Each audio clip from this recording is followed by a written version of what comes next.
Now let's kick off the stream by wishing everybody a great relationship with their cousin, shall we? In like a normal way.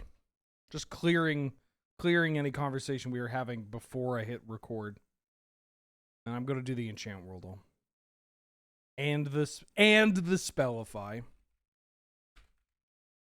I literally just started typing Enchant Worldle into Enchant Worldle. He's cooked. Not my goat being washed. 2 mana. Common. Goblin Mountaineer. Mountain Goat. 2 mana red creature. Oh, Iron Claw Orcs.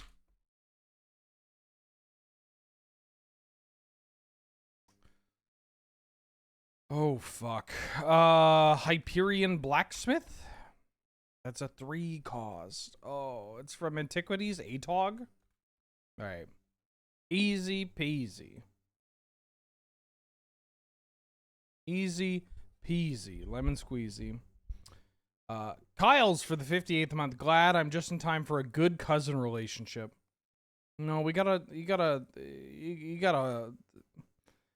There was like a post that went online that was talking about cousin walks at Thanksgiving, and that's not really a thing in Canadian thing. I mean, it kind of is, but obviously Canadian Thanksgiving's a little bit different for American Thanksgiving.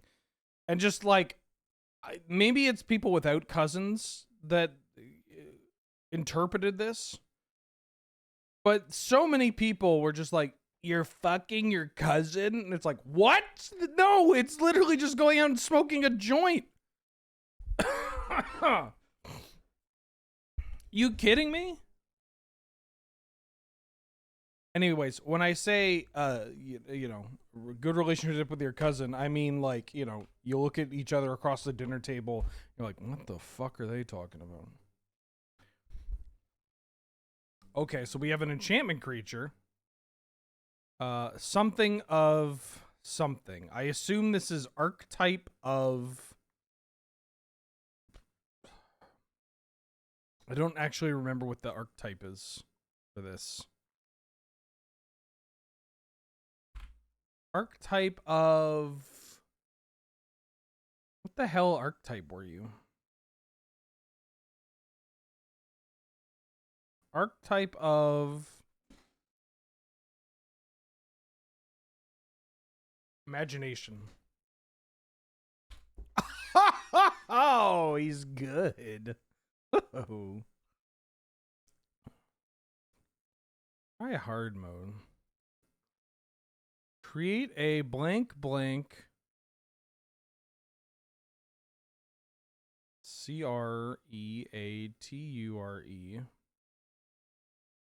creature token. It's a creature that has an ability where you presumably tap, because this isn't Jade Mage. Well, this is one of the ways to figure it out. No tap, huh? Just a completely untethered, paying a bunch of mana. It's not Ant Queen. Create a blank creature token with... It's not Wall of Kelp.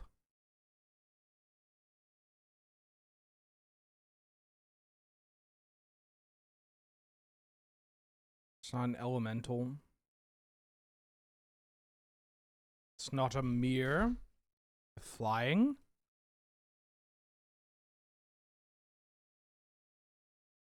Create a blank blue creature token with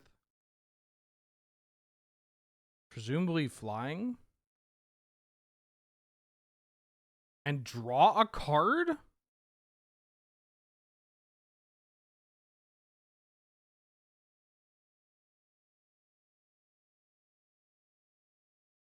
It's a it's not a Thopter? What the fuck is this card? Oh, yeah, I know what this card is. I can like picture it. I just need to figure out what what its name is. It's from like Game Night or something.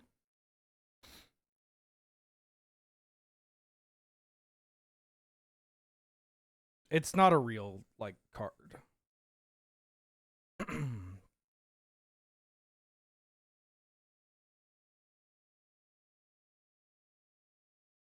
It has flying. Yes.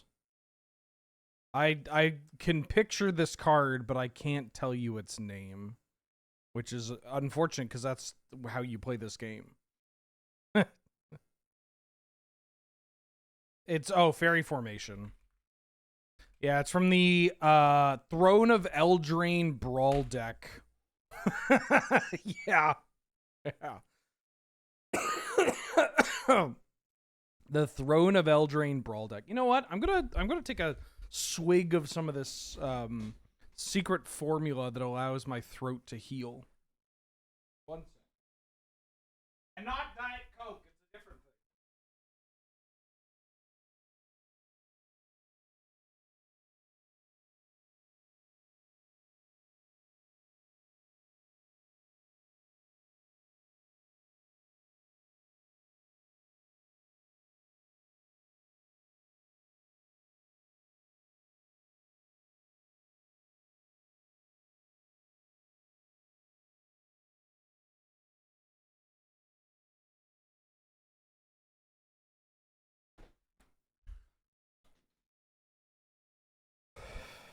Some kind of like, it does look like Windex, honestly. It looks like Windex, and the first time I had it, I did not expect it to be the consistency that it was. Or I guess not consistency, the viscosity, or the lack thereof, I guess, the liquidity.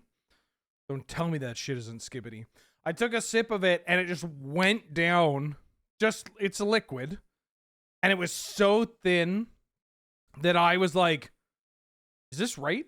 Did I fuck up? Am I drinking? I'm going to die. Almighty Cheddar. Welcome back for the 30th month. 30 months. The three, like the threes and the power and toughness of Tatiova Ben Thick Druid. Thank you so much for all the support. Glad to have you. Good to see you. The answer, yes. And Shane Lee attack for the 50th month. That's a lot of months considering I don't play MTG. That seems reasonable. Thank you so much. That's a long ass time. That's so many months. You don't play Magic? No way. Come on. No way. You don't play Magic? That's wild. That's wild.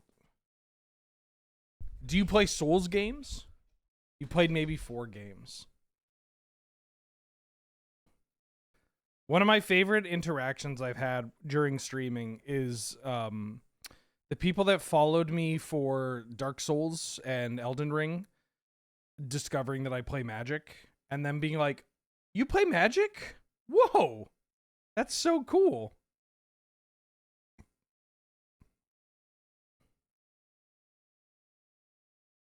I really enjoy watching you play the Souls games. Okay.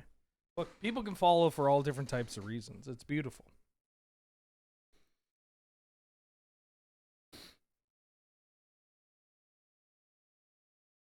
Oh. Yes, I'm good to go. All right. How fresh is this haircut? Last Thursday, and I haven't showered. 1/4 Latino. Hey. That's right.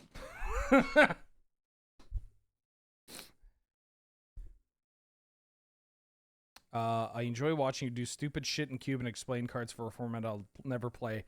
Great segue. Great segue into this. I'm going to talk about Edge of Eternities. It's a new set of Magic the Gathering that is coming out very soon. In fact, as of filming this, which is it Wednesday? Is it Wednesday? Oh!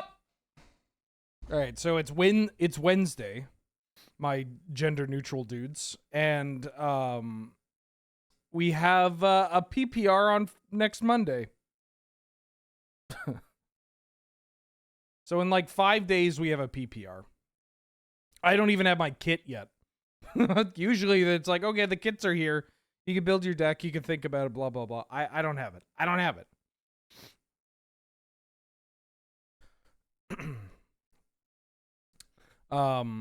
It's coming up very, very soon, is what I'm trying to say. And also because of that, there have been a very short period of time between the Universes Beyond set that they just like wedged in, and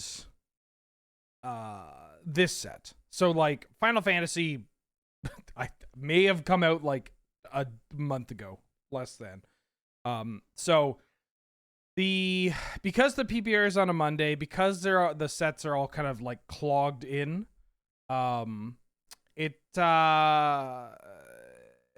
it's made like me placing when I wanted to do the set review a little awkward.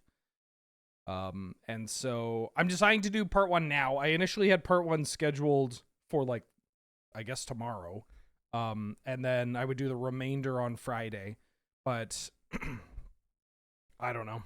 I could have done it all on Friday, maybe just had a very long stream. But when I do the streams where I just talk nonstop,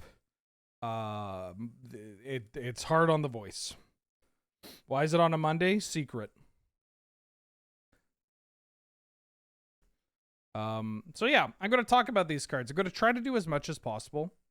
I'm going to be going Wooburg order. I'm going to be talking about cards from both the Edge of Eternities and the Edge of Eternities Commander product.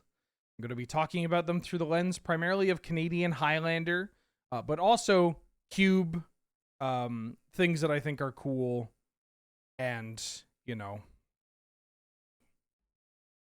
just general stuff. Vibes.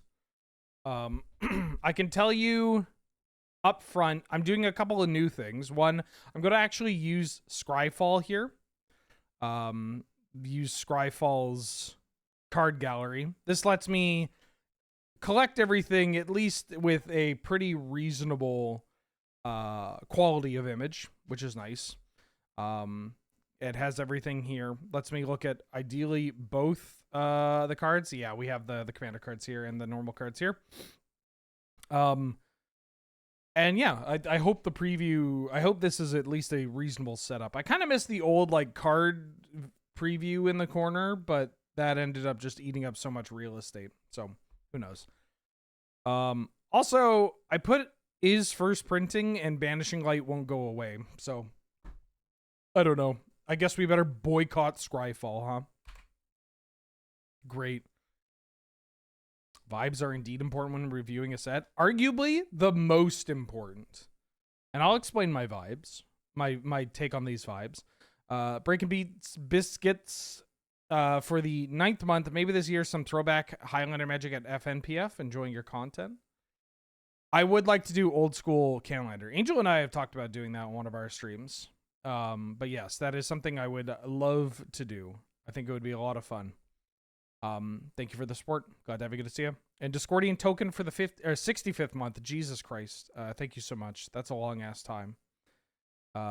That's long time. That's long time. Glad to have you. Good to see you. Who knows? It doesn't really matter that much. But we're going to be talking about this set. Full disclosure, by the way, because I have seen people misquote my take on the set and everything. There was somebody who replied to they made a comment on a YouTube video that was like, it's like you said, Ben, this set is going to save Magic. And I never fucking said that. I don't think, what do you mean save Magic? Like, the Magic just had its most popular best-selling set of all time. And even if I'm a poo-pooer of Universes Beyond, like, Dragonstorm was pretty great. All the in-universe magic has been pretty great. It was just very weird. My take for Edge of Eternities, admittedly, I was lower on this as a set, like, before seeing it all. I have obviously seen the entire set and all that jazz, so I'm only talking about stuff that's officially previewed. But I will say, as a general take, before I saw anything, I was lower on it because I am not a big sci-fi enjoyer. I don't mind aspects of sci-fi, but I tend to like it on a grander scale. I'm not a Star Wars guy. I'm barely a Star Trek guy. I like Star Trek, but you know, it's not necessarily my jam. I think if I had to pick anything, I'd be closer to a Dune enjoyer, but I haven't seen any of the new Dunes, so I'm not a big sci-fi guy. I'm just getting it out there. And I was a little worried because I expected this to be a hat set. I expected this to be very similar to MKM or Aetherdrift, where instead of focusing on cool things like how's Amonkhet doing, oh, we're going to Muragonda, check out this new plane that we've never been to as well. It's, hey, what if Chandra had a motorcycle? Isn't that wacky? That's not for me. From the reaction of a lot of people, that's also not for them. This is not a hat set. This feels fully involved. It doesn't feel like it's a gimmick. It's not trying to hit us with the, like, check it out, it's a known character wearing Jordans. Right? Yeah, it's not Space Bellerin. It's not Space Bellerin. It's like, you put Tezzeret in this, and it's like, oh, fucking of course, right? That's your reaction. And finding that out was great. Looking at the artwork in this set, phenomenal. Incredible. I love the artwork in this set. The art direction in this set is a banger, top to bottom banger. And this set as a whole, the power level, mwah, perfect. It's very powerful, but not annoyingly so. It's not overbearing. And we'll get to that as I go through the cards. And I imagine, as somebody that does several set reviews every time there's a new release, and, you know, Magic card evaluation, very difficult. I think I'm okay at it. I think I'm better than most, but even I miss things. I feel like this is going to be one of the big sets where I will miss more. Like, there will be things that are undervalued more than overvalued, because the way so many of these cards and these keywords and these themes play with the history of the game is one that you really need to see in action to get a great grasp on it, right? And I'm going to use that to actually kick off because we have our first card here. All Fates Stalker, which is 3 and a white for a 2/3 creature. It's a Drix assassin. If you don't know what Drix is, you need to... There's a companion piece for this set. It's called Osmosis Jones. And it features a cell, like in your body, that gets slapped by Will Smith. So this is a 4-mana 2/3 that says when this creature enters, exile up to 1 target non-assassin creature until this creature leaves the battlefield. And then has warp. So warp is one of the keywords of the set. There's a warp cost. The cost for this warp is 1 and a white. And you may cast this card from your hand for its warp cost. Exile this creature at the beginning of your next end step. Then you may cast it from exile on a later turn.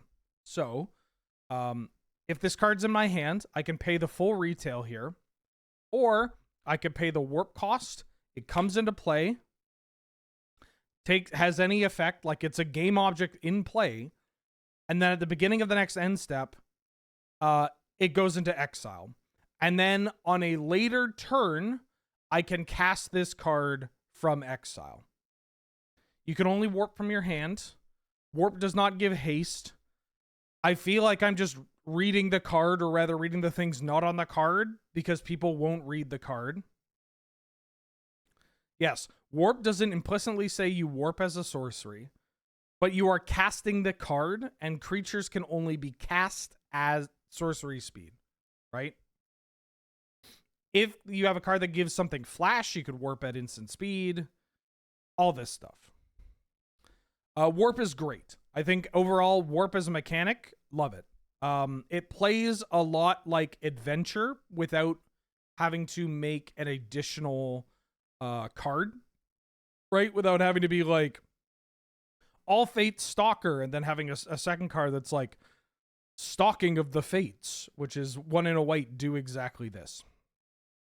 Warp synergizes incredibly well with blink effects, sacrifice effects. Obviously, it's pretty good with haste. In the set, once we get to stations, it's good with stations. It's good with vehicles. It does a lot. Warp does a lot. And even if it's not doing a lot, the fact that you get whatever the ETB is, or whatever the static ability is, or whatever that the warp creature is going to provide, being able to cast it later in a zone that synergizes with a couple of cards, right? There are cards that care about you casting things from exile or leaving exile or being in exile. And there are cards that, you know, impact your hand, right? The fact that your warped creature is now in exile, protected from hand attack, can be huge. So warp, very interesting mechanic. A lot of ways to synergize with it. This card in particular, All Fate Stalker, is a great example of, I look at this and I see like, well, it comes into play and I can temporarily deal with an opponent's card. I can blink one of my own creatures effectively, just exile one of my creatures, and then at end of turn when this goes into exile, I get the creature back.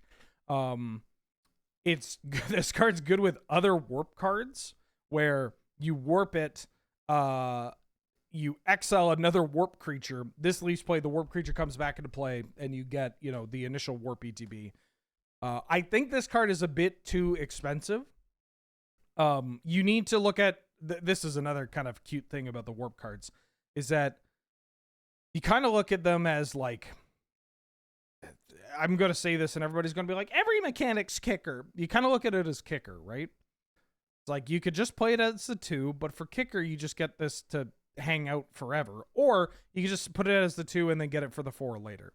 I think this card might be a bit too expensive and a bit too narrow to end up seeing widespread play overall. But this is a card I'm willing to be wrong on because of all of the shenanigans that you can get up to with warp. Like, there's a chance that this card is going to be a reasonable card to play in like a blink strategy, or in like a Mardu initiative strategy, right?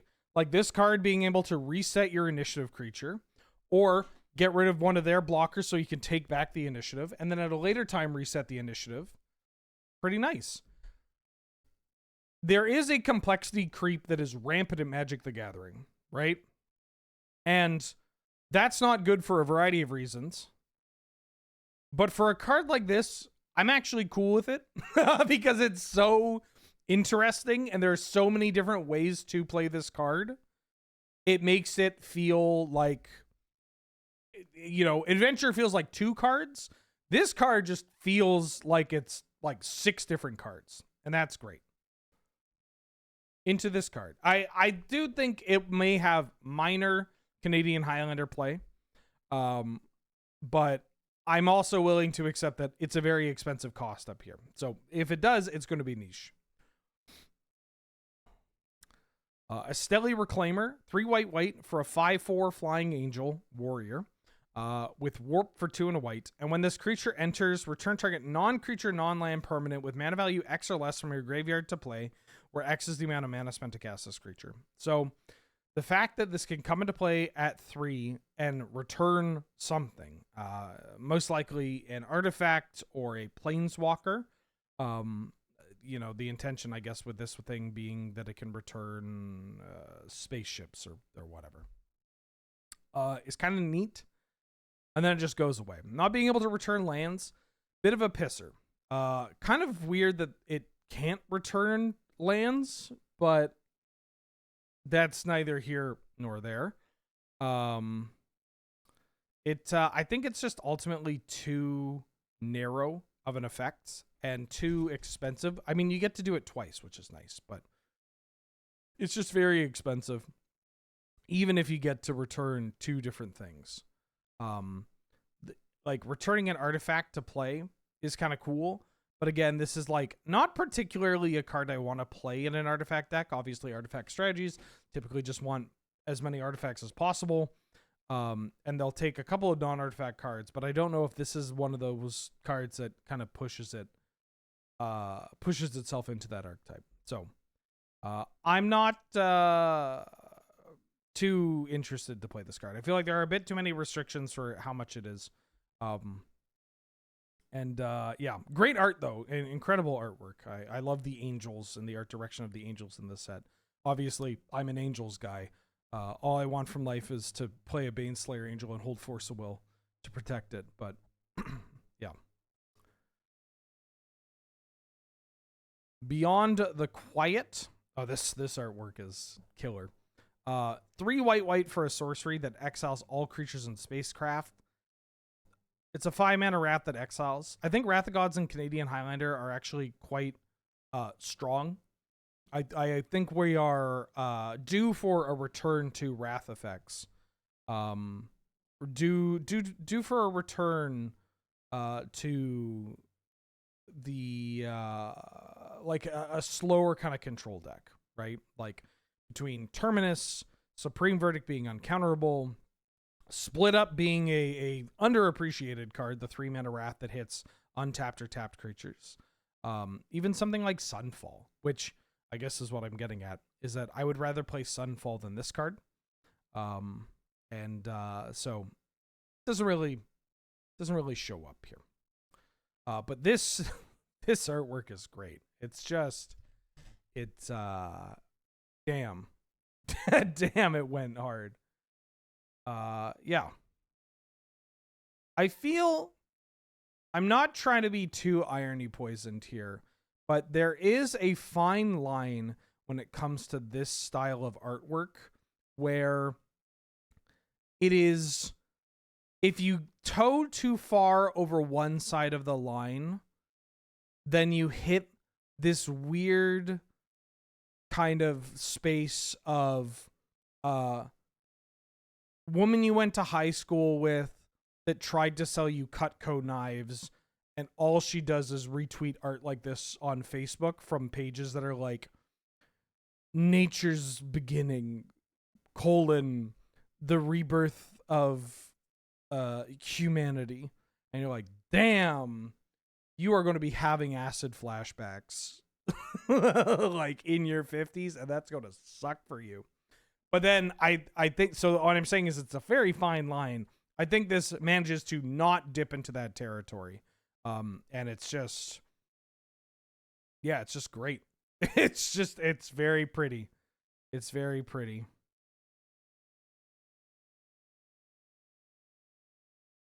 Unfortunate that this is not playable in Highlander, but for this artwork alone. Holy shit, though. Okay. Scryfall has been a little slow today. I guess because people are frantically trying to look at new cards. But I wish that they would let me just do it. Cosmogrand Zenith. 2 and a white for a 2/4 human soldier that says whenever you cast your second spell each turn, you choose one. You create 2 1/1 human soldier tokens, or you put a 1/1 counter on each creature you control. So this card's great. This card's great for a couple of reasons. And I'm going to go top down to talk about why it's great. It has Ancient 2 mana, which is nice. Typically, the kind of decks that are going to be playing these kind of creatures are either Ancient 2 mana decks, or they're going to be like a 3-color deck where it's just nice to only have to pay a single pip. It is a human, which is relevant because if you are playing this in a humans deck, obviously you want to play a bunch of humans. And then the fact that human shows up again, it is a human that makes more humans, meaning that it is going to synergize quite well with your Thalia's Lieutenant, your Champion of the Parish, and any of your humans decks. It being a soldier is not nothing, but being a human is ultimately more important. Casting your second spell each turn, not restricting yourself to casting your second creature, second non-creature, whatever.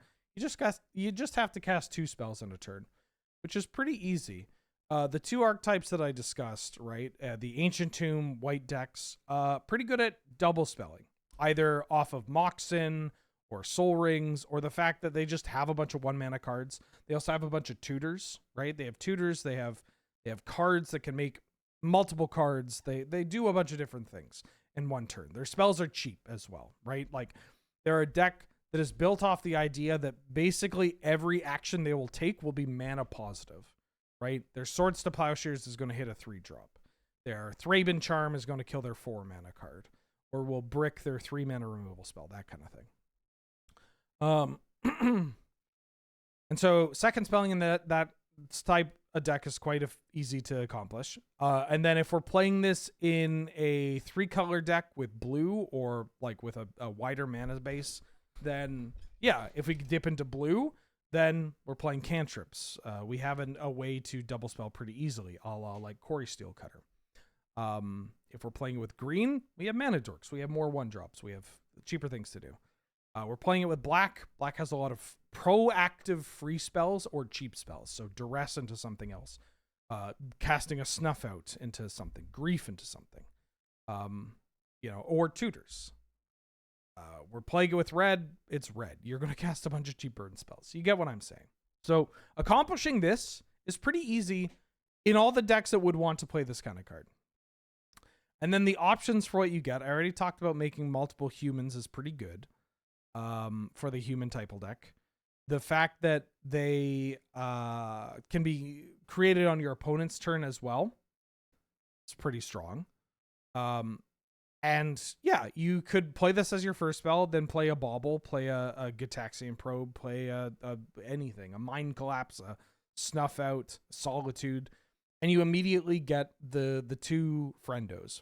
But if you already have a board, or you've already triggered this once, then you just get to buff each creature, not each other creature. So you can have this come into play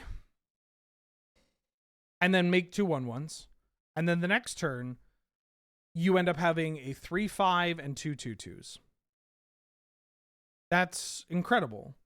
That's 7/9 worth of stats across 3 bodies for just playing your deck. And then the floor is it just dodges bolts. It dodges bolts, chain lightnings, all that. When I said floor, I meant 4. You shouldn't look at the price here because prices on pre-sale, they're all over the place. So this means nothing. But yes, this card is, I imagine, going to be a chase card. It's very good. This card is very strong. I foresee this card being quite popular in basically the decks I mentioned. Like, I imagine Jeskai pilots are going to give it a shot.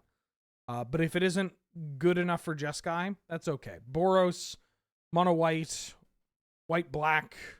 Very easy to justify this card in a lot of decks that care about just playing a powerful white creature.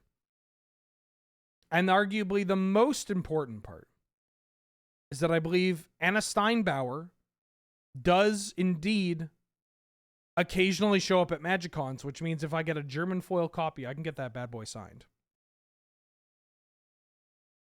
And that's kind of beautiful.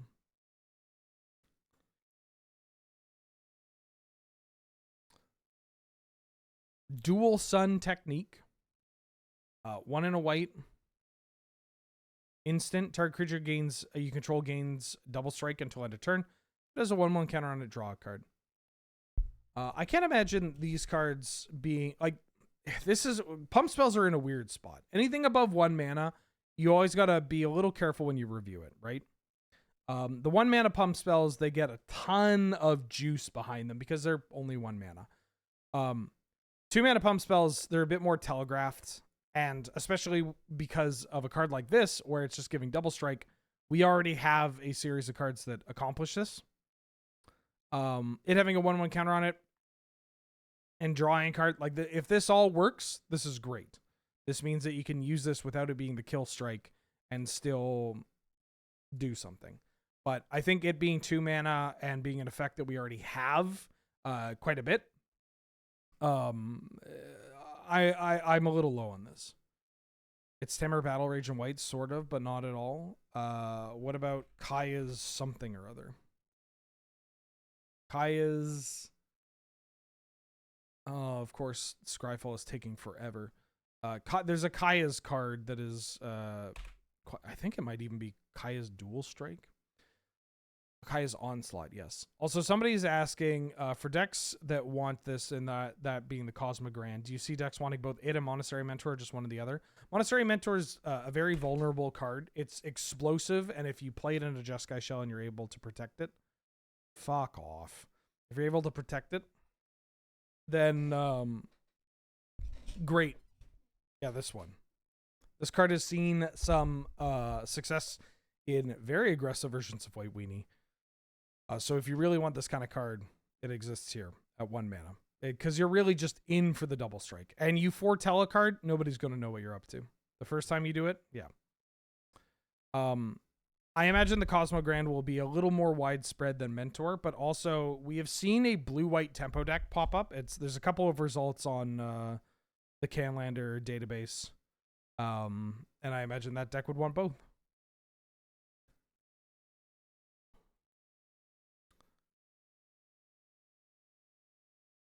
Emergency Eject. 2 and a white for an instant. You destroy target non-land permanent. Its controller creates a Lander token. Lander tokens are artifact tokens that have pay 2 generic, tap, sack this token, search your library for a basic land card, and put it into play tapped. For those of you that didn't play in 5th Dawn, or that don't play a lot of Commander, there's a card called Wayfarer's Bauble, and it creates Wayfarer's Baubles. I regret doing this because it's going to take 5 hours to find. Yeah, Wayfarer's Bauble. So it makes Wayfarer's Baubles. Lander tokens are Wayfarer's Baubles. So this blows up a non-land permanent, and then they get a token to ramp. So the ramp is very powerful, but the fact that you are likely playing these cards to trade up means that the ramp won't matter that much. There are a lot of times where casting like a Stroke of Midnight or a Generous Gift or whatever, you don't actually care about the creature. Like you're replacing their like absurd creature for an elephant or whatever. I think this card is... for the record, I'm talking about Commander for this because these cards are never playable in Canadian Highlander. 3 mana is just way too much mana. I think that if you're playing a white deck in Commander, realistically, you should just be playing all 3 of Generous Gift, Stroke of Genius, or not Stroke of Genius, Stroke of Midnight, and Emergency Eject. Like, if I'm adding white cards to a Commander deck, like white instants or interaction spells, I'm on Generous Gift, Emergency Eject, Stroke of Midnight, Swords and Path. And you just call it a day.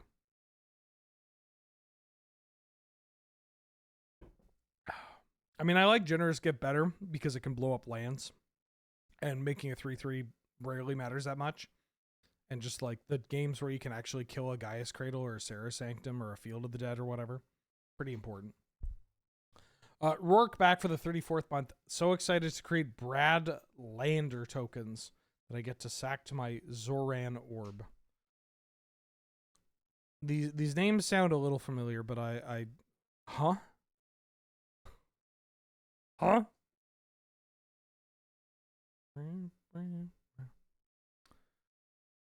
Yeah, you should always be on Solitude. Exalted Sunborn. 3 white white for a 4/5 angel wizard with lifelink and flying. Oh, yeah, I know Zoran, but I don't know Brad Lander. Who's Brad Lander?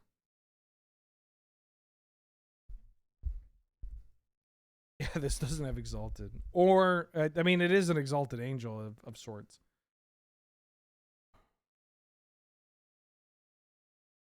Five mana, 4/5, flying lifelink, Angel Wizard. It says if one or more tokens would be created under your control, twice that many of those tokens are created instead. And then has warp for 1 and a white.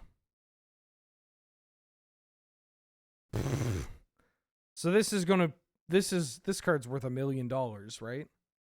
It's got Scott M. Fisher art. It's an angel. It makes a bunch of tokens. I feel as though this card is not going to see play. It is cute to imagine a world where you get to pop off with this card, and then having the 4/5 later is pretty nice. But I don't think this is the objective of the tokens deck. That said, token strategies typically play triple Moxen, and so like if you pay 2 and then you go to combat and you get 2 goblins off your Rabble Master, or you get 2 skeletons off of Gut. Like you can sculpt a scenario where this card is going to provide a reasonable amount of value for a deck that can also later on, take advantage of this. The problem is the tokens deck doesn't really need that, right? Like the tokens deck doesn't need to double the amount of tokens it makes. Because one, it can already do that with like Ocelot Pride, but also you're just already killing them. You're just already killing them. And if I'm playing a top end card, I would rather play that Elspeth. Yeah, Elspeth Stormslayer. I imagine this card will see some niche play, but I just don't think it's necessary.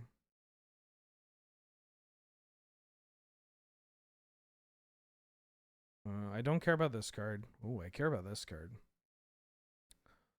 Halia, Guided by Light. 2 and a white for a legendary creature, human soldier. It's a 3/3. That says whenever Halia or another creature or artifact you control enters, you gain 1 life. And at the beginning of your end step, you draw a card if you gain 3 or more life this turn. Then it has warp for 1 white. So this card is a little reminiscent of the Gaffer. The Gaffer being a 3 mana 2/3 that says at the beginning of your end step, if you've gained 3 or more life this turn, you draw a card. Or the beginning of each end step, I believe. Which has created the affectionate name of the Gaffer step. And so, Gaffer is each. Did you even let me finish my sentence? Like, I literally corrected myself in the same breath. Jesus Christ. Fucking Magic players. I'm pretty sure I was like, I was describing it and I said, Gaffer, if you gain 3 life, you draw a card at the beginning of your end step. And then I was like, wait a minute, no, it's each. Like that. Didn't even take a breath. Jesus Christ, were you at the fucking ready? Death, or at the very least, a job application. Root Potato back for the 75th month. Did we talk about the dredge cards yet? No, not yet. Not yet. We'll get there. Thank you so much, Root Potato, for all the support. 75 months is a long-ass time. Jesus Christ. Anyways, the Gaffer. The problem with the Gaffer is that it's a 2/3. Gaining life on their turn is something that Ruin Your Evening can do. The mono-white version of Ruin Your Evening, or the mono-white version of the mono-white version of whatchamacallit, the Soul Sisters deck, or the White X version of the Soul Sisters deck. Having a 3/3 is a bit more important than the 2/3. Having a cheap creature that you can pop out, do your thing, just like doubling up, is pretty great. Is it this? Yeah, there you go. Like, if you want to really push damage, but you don't want to expend a ton of mana, you're just like, warp this, play your Mox, or play, another Soul Ward and play a bunch of creatures, gain a bunch of life, grow your Pridemate, smoosh, and then just recast it later. Being a 3/3 obviously more impactful than being a 2/3. Being a human can be more less of a liability when you're dealing with a deck that has like Cavern of Souls and may have other cards that care about humans. Overall, I think that this is an upgrade to the Gaffer. Yeah. The Gaffer and also this version of Ruin Your Evening is not even what I would, it's not the best one. I think the best version of Ruin Your Evening is basically just turned into Orzhov Death and Taxes. But I do like the how this card plays in the life gain style deck. Yeah, I'm into it. Hard Light Containment. What is Ruin Your Evening? Ruin Your Evening was originally a mono white or a white X Soul Sisters life gain, effectively a prison mid-range deck where you would just lock out your opponent from taking any meaningful gain actions while all your cards were so bad that they could never trade profitably. And you would just, honestly, you would like tilt them out, bore them to death, and slowly chip away. It has changed a bit, and now there are kind of divergent paths that you can go. Yeah, that's it. Hard Light Containment. 1 white for an enchantment aura. Enchant artifact you control. When this aura enters, you exile target creature and opponent controls until this aura leaves the battlefield. And enchanted permanent has ward 1. So I think this card is likely not good enough to see widespread play, especially because in the decks that reliably have artifacts, you already have like Portable Hole, Duskrose Reliquary, and you have something else. Tested it, don't like it. Rigorn, I respect your ability in the game, and especially when it comes to brewing, but anytime somebody says tested it before a set is even out, no, it's not enough time. Like, even if you are right, and I agree with you, you are likely right. Anytime someone's like, no, I tested it, it's like, no, you didn't. You didn't do enough. Come on. The set's not even out. You need to get the reps in. One of the nice things about this card, one of the positives I can say about this card, is that with Bright Glass Gear Hulk, you now have a very convenient way of just finding Mox Pearl plus Hard Light Containment, which is kind of nice. But it's just, it's not really achieving something that we don't already have. You know? It's not something that is like we already have. It doesn't do anything new. And it also just, you're kind of getting peanut butter in my chocolate, and I just really wanted mono peanut butter.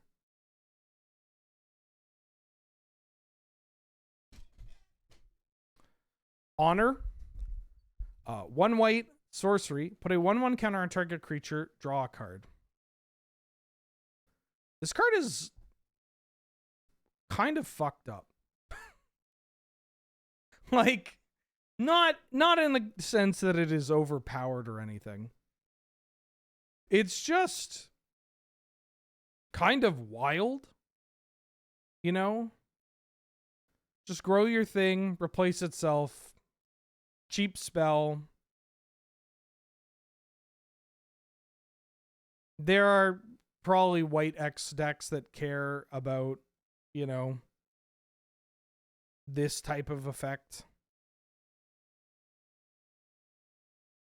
Yeah, there's a reason this isn't an instant, because then it makes combat terrible.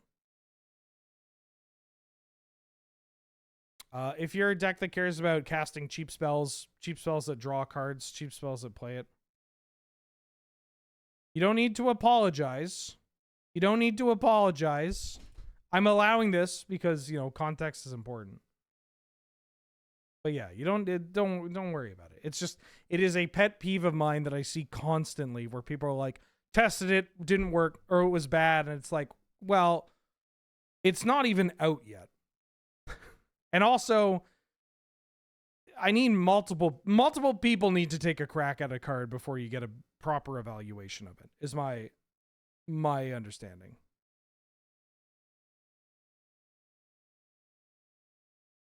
Castle combo.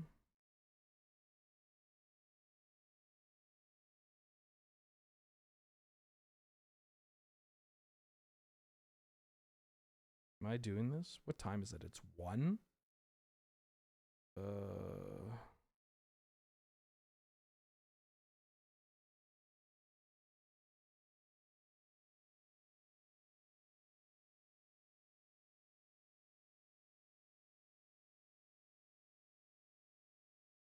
All right, I have signed up for a an AFK this evening. Anyways, yeah, this card is, it's 1 mana, replaces itself, makes something permanently bigger, and if you're playing this card, you're likely playing this in a card, or playing this in a deck that already wants to make things bigger by casting spells. Yeah. Zumba class? No, we're playing, what is it? What was it called? Castle Combo. I don't know what the game is, but I'm playing Castle Combo. Also, I'm turning on my air conditioning. It is a fucking hot one. Rob Thomas ass day.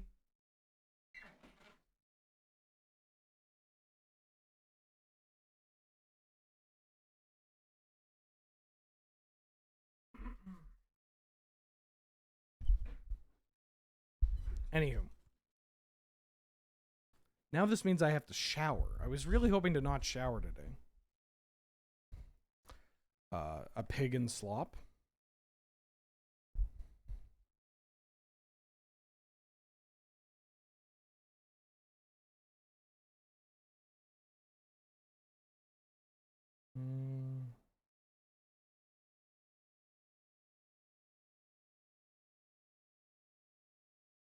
Get fresh, get clean. Yeah, but sometimes you just don't want to, you know?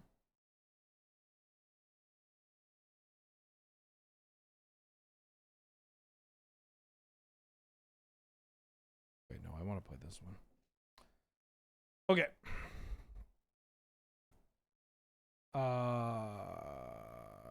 Honored Knight Captain is 1 and a white for a 1/1 Human Advisor Knight. It says when this creature enters, you create a 1/1 Human Soldier creature token with pay 4 generic and 2 white. Sacrifice this creature, search your library for an equipment card, put it into play, then shuffle. We already see Resolute Reinforcements, the 2 mana 1/1 flash human that creates a 1/1 soldier, see play. Resolute Reinforcements already sees play in tokens and Death and Taxes, especially the humans variants. Why? Because it's a 2 mana 1/1 that brings another body. Shocking how relevant a human that brings a friend is. This does not have flash, but it has some important other features to it. This is a human that makes a human. That's not nothing. The fact that you get 2 human triggers for your Thalia's Lieutenant and for your Champion of the Perished is pretty big. And then mono white being a deck that plays a lot of acceleration in the form of like Soul Ring, in the form of Mana Crypt, Moxen, or tokens, a deck that typically plays triple Moxen as its point spread, as well as occasionally running Gaia's Cradle, depending on the color combination. Getting up to 6 mana, not that tough. Mind you, your mileage for the 6 mana in the tokens deck might be, well, it's not great. You're definitely not getting, you know, a mana advantage, but like in the tokens deck, just finding like Corey Steelcutter, finding Skull Clamp especially, or Glimmer Lens can be huge, right? Especially if we're talking about late game. Or a Mortar Pod. And then obviously with Death and Taxes, finding a Cauldron Complete, a Batter Skull, getting a Skull Clamp out, getting a Shadow Spear, huge. So this is a card that you look at and you're like, oh, that's kind of cool. But actually, it's dope. It's great. I love this card. Yeah, it's pretty good. Do I really want to listen to the Roots right now? I'll listen to 100% Dundee and then we'll switch to something else. This card is wild. Yeah, the search is instant speed. It's not tied to sorcery speed.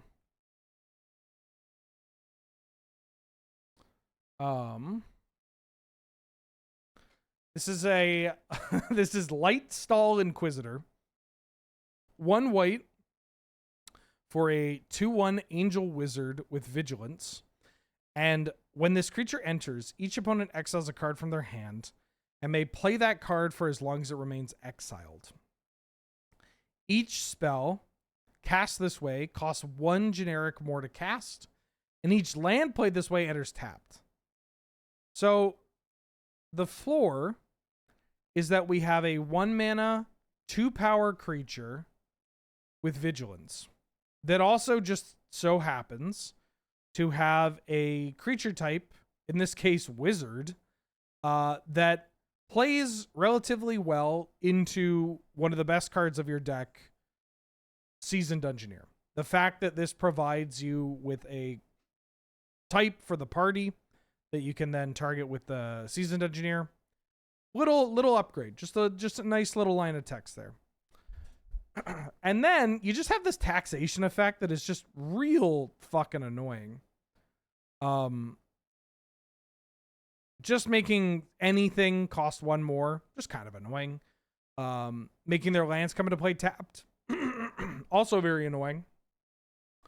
And if you catch them at, if you catch the right card at the right time, you can really gum up their gears, right? We did a cube draft recently where I got Elite Spellbindered and they tucked away my Fallen Shinobi, and now I could no longer hit it with Ninjutsu, right? And while that's a little niche in terms of what this can hit, we have Omnitel running around as like a genuine, I would even say Omnitel being like a top combo deck in the format. We have a series of cards that care about being in your hand in order to, say, warp them. We have cards that tax them from casting cards from exile, right? This card's very good. Realistically, did not need this much text, but I'll take it.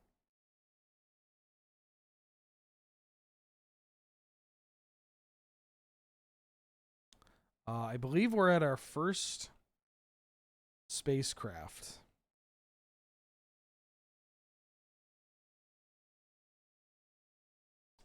We have Lumen class frigate for 1 and a white. It is an artifact spacecraft. Spacecraft newly introduced in the set. Spacecrafts all have, or not all, no, they all have it. They all have station. Station says, tap another creature you control. You put charge counters equal to its power on this spacecraft. You station only as a sorcery. And it's an artifact creature at 12+. So, basically, it's a combination of level up and crewing, only at sorcery speed. By stationing, you get to put charge counters onto this card. And then once you hit the requisite amount of charge counters, you get an ability here. So if there are 2 or more charge counters on this card, it becomes an anthem. It says other creatures you control get +1/+1. Once you get to 12 or more, it then becomes a 3/5 flying lifelinker.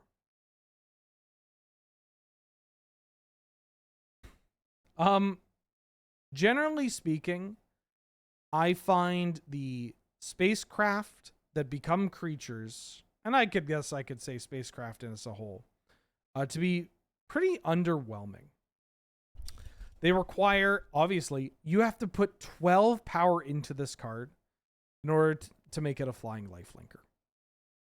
Now, it does just kind of sit around affecting the board in another way through this Anthem. And the charge counters don't go away. So you could theorize like a gameplay pattern where this card hits the table and you get to just like, when you play a creature, you effectively treat it as though it enters the battlefield tapped, and then you get to station it to charge it up, and that just happens as creatures die, get removed, and then you get it to 12, and then it's a thing. And then it's a 3/5 lifelinker that still dies to your Braid, still gets exiled to Suplex, gets Fatal Push, obviously all the other ones. I am a fan of investing into the future when it comes to my Magic the Gathering cards. I don't think Spacecraft are, like as a whole, that strong. I think there are a couple that are worth looking at, but I don't find them to be that terrifying, I guess is what I'm saying.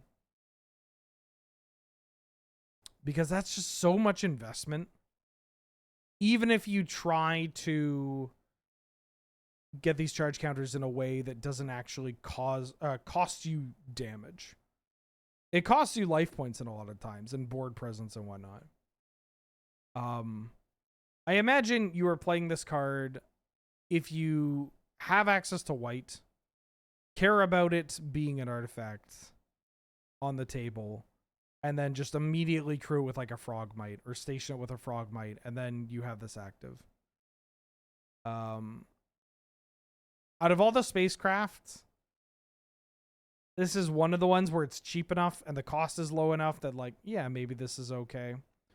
But realistically, I don't think you're playing this in 6 months. That's my read. They played it very safe. Very safe.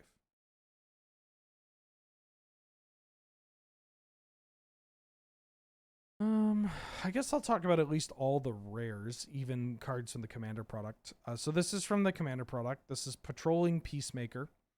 2 and a white for an artifact creature, Robot Soldier. It's a 0/0, but it enters with 2/1/1 counters on it. And whenever an opponent commits a crime, proliferate. I don't think this card is very good. Even if you are playing into the counters synergies, even if you are playing into the artifacts and counter synergies. While your opponent committing a crime will happen, like that's something that will happen in a match of Magic the Gathering. So you're probably going to get something out of this. The problem is, what if it doesn't?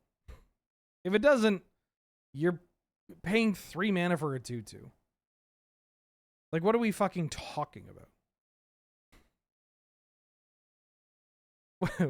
Like, and also, typically crimes just remove cards from the game. So it is like, oh, you tried to do a thing, I'm going to get bigger. And it's like, okay, great.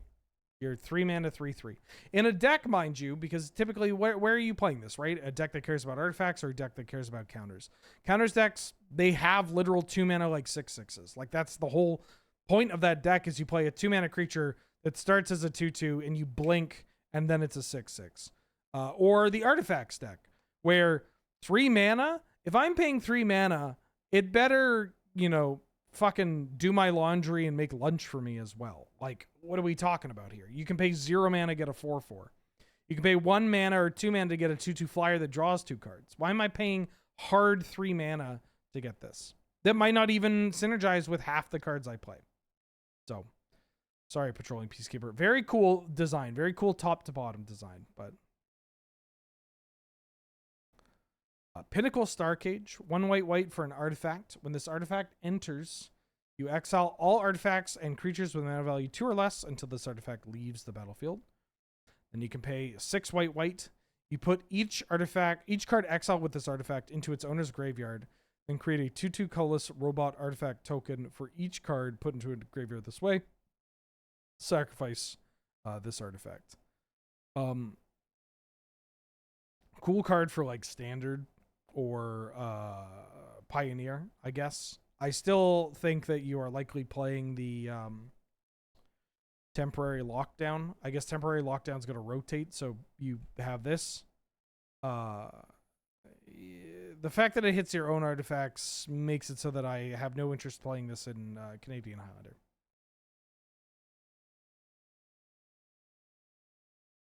No. 4 mana. This one's kind of cute. Reroute systems. 1 white for an instant. You choose one. Target artifact or creature gains indestructible until end of turn. Or reroute systems deals 2 damage to target tapped creature. Typically, these cheap little modal spells that have a protect the thing, do something else. The something else is usually, you know, something that you're going to be picking 10% of the time, right? Like there was one from Aether Drift that was like, oh, I can give my thing indestructible or hexproof or whatever, or I can make a 1/1 that pilot, rider, crew, saddle bullshit.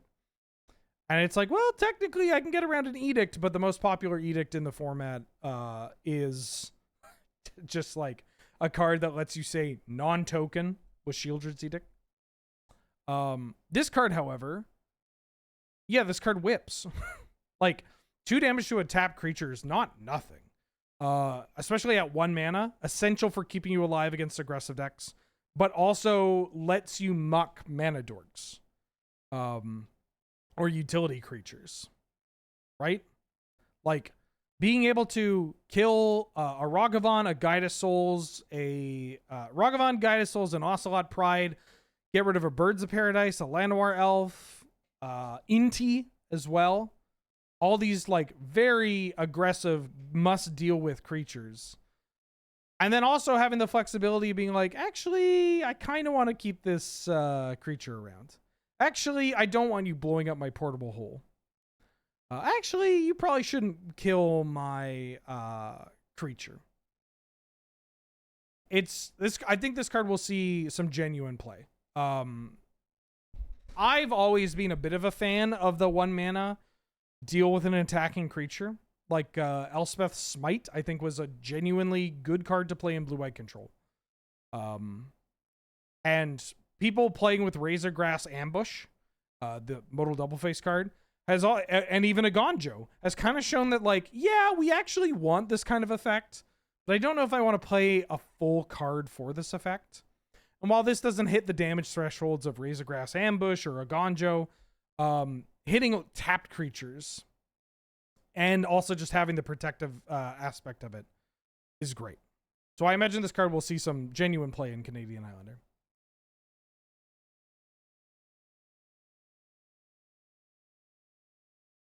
This one's kind of funny.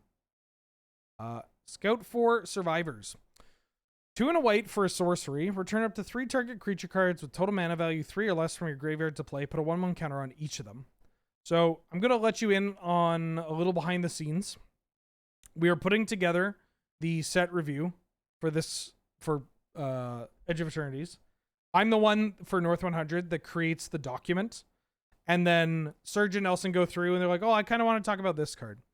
And very rarely do I push back on cards being suggested because whatever, it's content. You can just talk about a card. And I did not include this card in the first go through. And then both Serge and Nelson were like, hey, what about Scout for Survivors? This seems all right. And I thought to myself,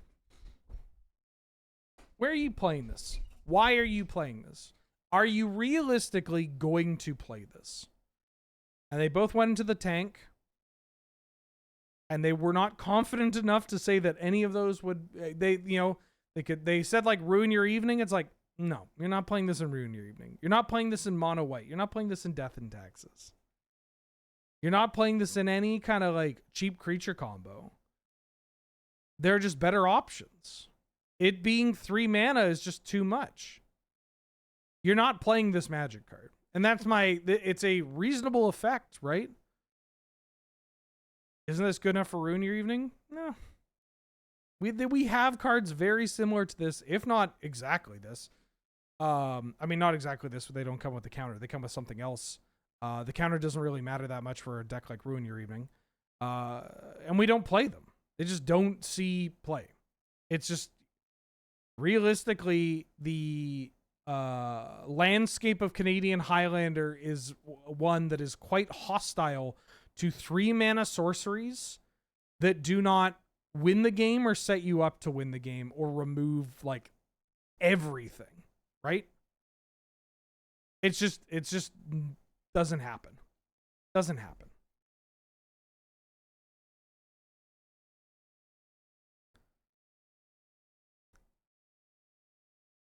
Starfield Shepherd.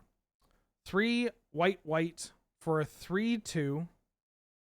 It is an angel with flying and has warp for 1 and a white. When this creature enters, you search your library for a basic plains or a creature card with mana value 1 or less, reveal it and put it into your hand, then shuffle. This is my oh fuck, what's the term? This is my hear me out in terms of like playing this card. Because 2 mana, find your Guide of Souls, find your Ocelot Pride, find one of your protective creatures, your Benevolent Bodyguard, your Mother of Runes, your Giver of Runes, whatever. Find a Sylvan Safekeeper, find a Cauldron Familiar, all these different effects, right? Like the mid-range kind of game or the combo game. Finding a 1 or less, find your Walking Ballista. If you're doing the Heliod combo. Pretty strong, right? Or just get a land. Just find a land. That's totally okay. At 2 mana, sure. And then, especially because typically the decks that would be playing some of these cards, like these utility creatures or these combo pieces, they also tend to play green in the sense of like some of these combo decks. So playing green means that you can get up to 5 to find another piece or to find a protective piece. Very doable. Or we play this in the white grindy creature decks or the white grindy, decks that play enough creatures. And then they also just get to 5 because the games go long. They play fast mana as their points because what else are they going to use? It's pretty nice. So you get 2 buys on this, right? Like the warp and the hard cast, you get 2 goes at hitting your lands or hitting the creatures. Not to mention, the first warp can find you the plains to set up so that you can hard cast this for 5 later, which is cute. And also just it doesn't have the if you cast it. So these are decks that can play Ephemerate, that can play Sack Outlets, that can play reanimation spells. So it's not that far-fetched to be able to warp this into play and then somehow manipulate it so it stays in play that turn and gives you multiple triggered abilities, like multiple triggers. There is a shell in Canadian Highlander that we played on stream. I played it against Angel, and I've seen it put up some results on the database. Where I think your game plan is just get Guide of Souls, Ocelot Pride, and protect them.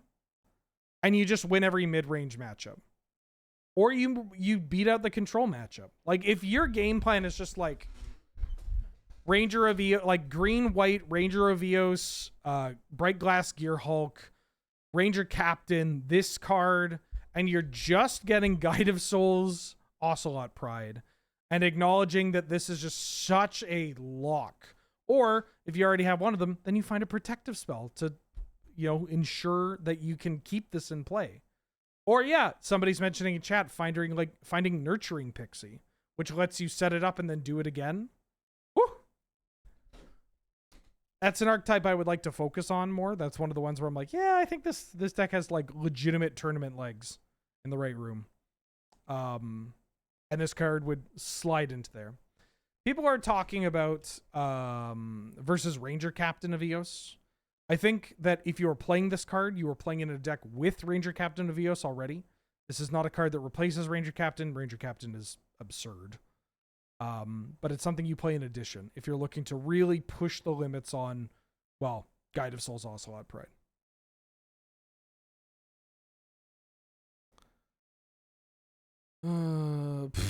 This artwork always gets to me.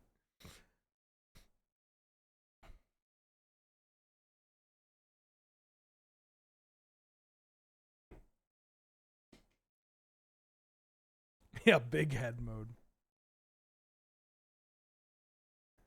Please, Scryfall. We need to just give whoever runs Scryfall more money to ensure this never happens. I know that it's like a Wikipedia scenario where it's like everybody uses it every day or very often, and then and yet they constantly have to ask for money. Just every year Scryfall should do like a hey, pay the piper.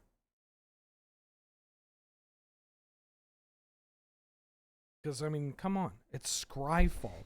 You Magic degenerates. I would pay for Scryfall. If even, it's like WinRAR. I would pay for WinRAR here. Anywho, Sunstar Chaplain. 1 and a white for a 3/2. It's a human cleric that says at the beginning of your end step, if you control 2 or more tapped creatures, put a 1/1 counter on target creature you control. Then you can pay 2 generic, remove a 1/1 counter from a creature you control, tap target artifact or creature. So the 2 mana 3/2 stat line is technically above curve, but is not as impressive. Like, it's one of these ones where I look at him like, oh, okay, well, it attacks for 3. It's just not like a major selling point. It's not a wow, 3 power on a 2-drop? Holy fuck. Right? It's like, oh yeah, okay. We've seen it before. And it's not nothing. But I want to get it out of the way because I feel like this happens all the time where it's like people that started playing in like 2013, they're like, 2 mana 3/2? This card's gonna break standard. And it's like, no, it's not. No, it's not. I like that it doesn't need to be tapped. I like that you could put it on any of your creatures, not just the tap creatures. And the second ability, while a bit expensive, does provide, a way to push damage and just win the game. I think if you're a more aggressive humans strategy, I could see this card showing up. Feels like it is this is like your 99th card, 100th card, where if you are pushing for more humans, I could see this in mono-white humans, I guess is what I'm saying. Or black-white humans, green-white humans. Humans decks as a whole are kind of underexplored. People got lazy. They're like, you play red. And it's like, oh yeah, what red humans are you playing? It's like, well, Magus of the Moon, Winota. That's it. It's like, oh. Anything else? They're like, well, Flage. I'm playing Flage. Yeah, being a cleric's not nothing. Is there any mono-white aggro lists anymore? Yes. Yeah. Basic planes plus strip plus Mox Pearl still kills people. The Gastro Lobster? No, that card's garbage. that card's poo. This thing is like there are spots where you can get this going pretty quickly. But don't overthink it. This is not like a card that this isn't necessarily a card that's going to stay around in a year later, but I think right now, like if you are building the human stack, especially maybe, after Edge of Eternities and looking at what Final Fantasy brought, then like, yeah, this is a totally reasonable card, especially because even the supporting colors have more support. Supporting colors have more support.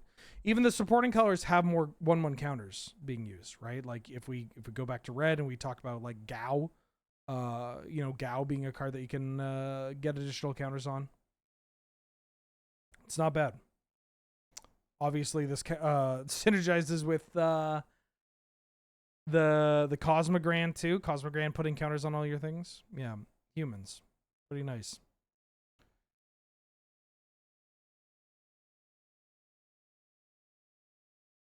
I didn't talk about this in the set review, but I'll talk about it here.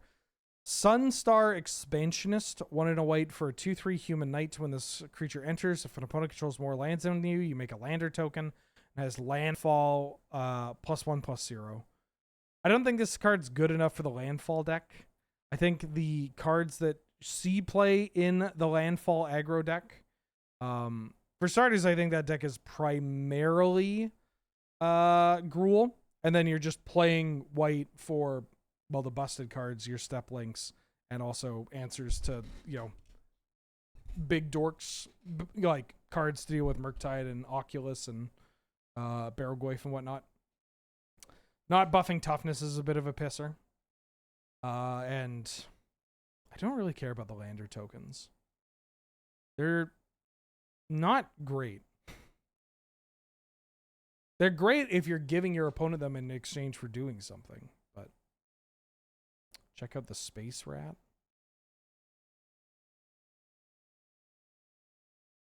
All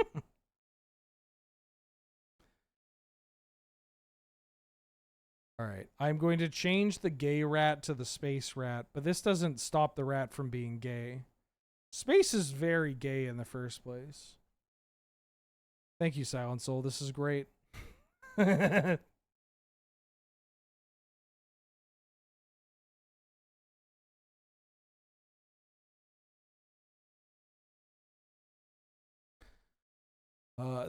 Serima.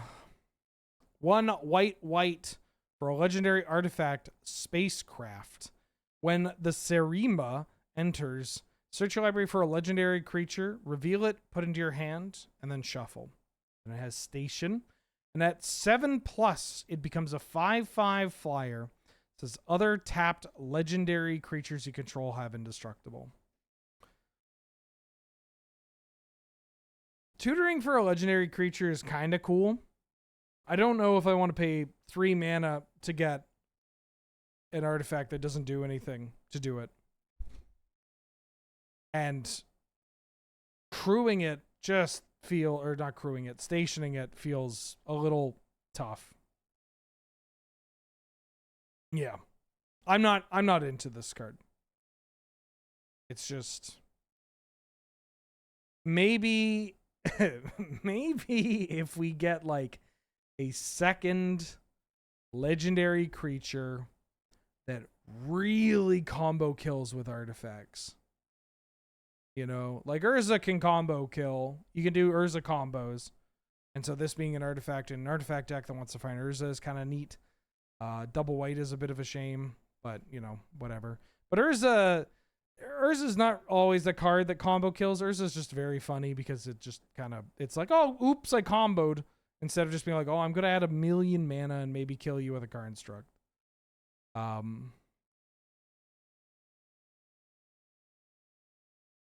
Philia. Yeah, it's kind of cute with Philia. But the nice thing about Philia is that Philia's busted and synergizes with everything. And you shouldn't necessarily play really good cards to make this bad card, well, better. It's not fair to say this card's bad. It's just slow, narrow, unnecessary.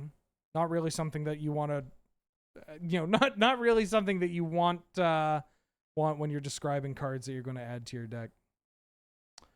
Dr. Petrichor for the 49th month. Welcome back. Glad to have you. Good to see you. I'm yet again imploring you to celebrate yourself and the arbitrary chronological checkpoint. Thanks for being awesome. Can't wait to see your take on nutrient block. It's food. Maybe.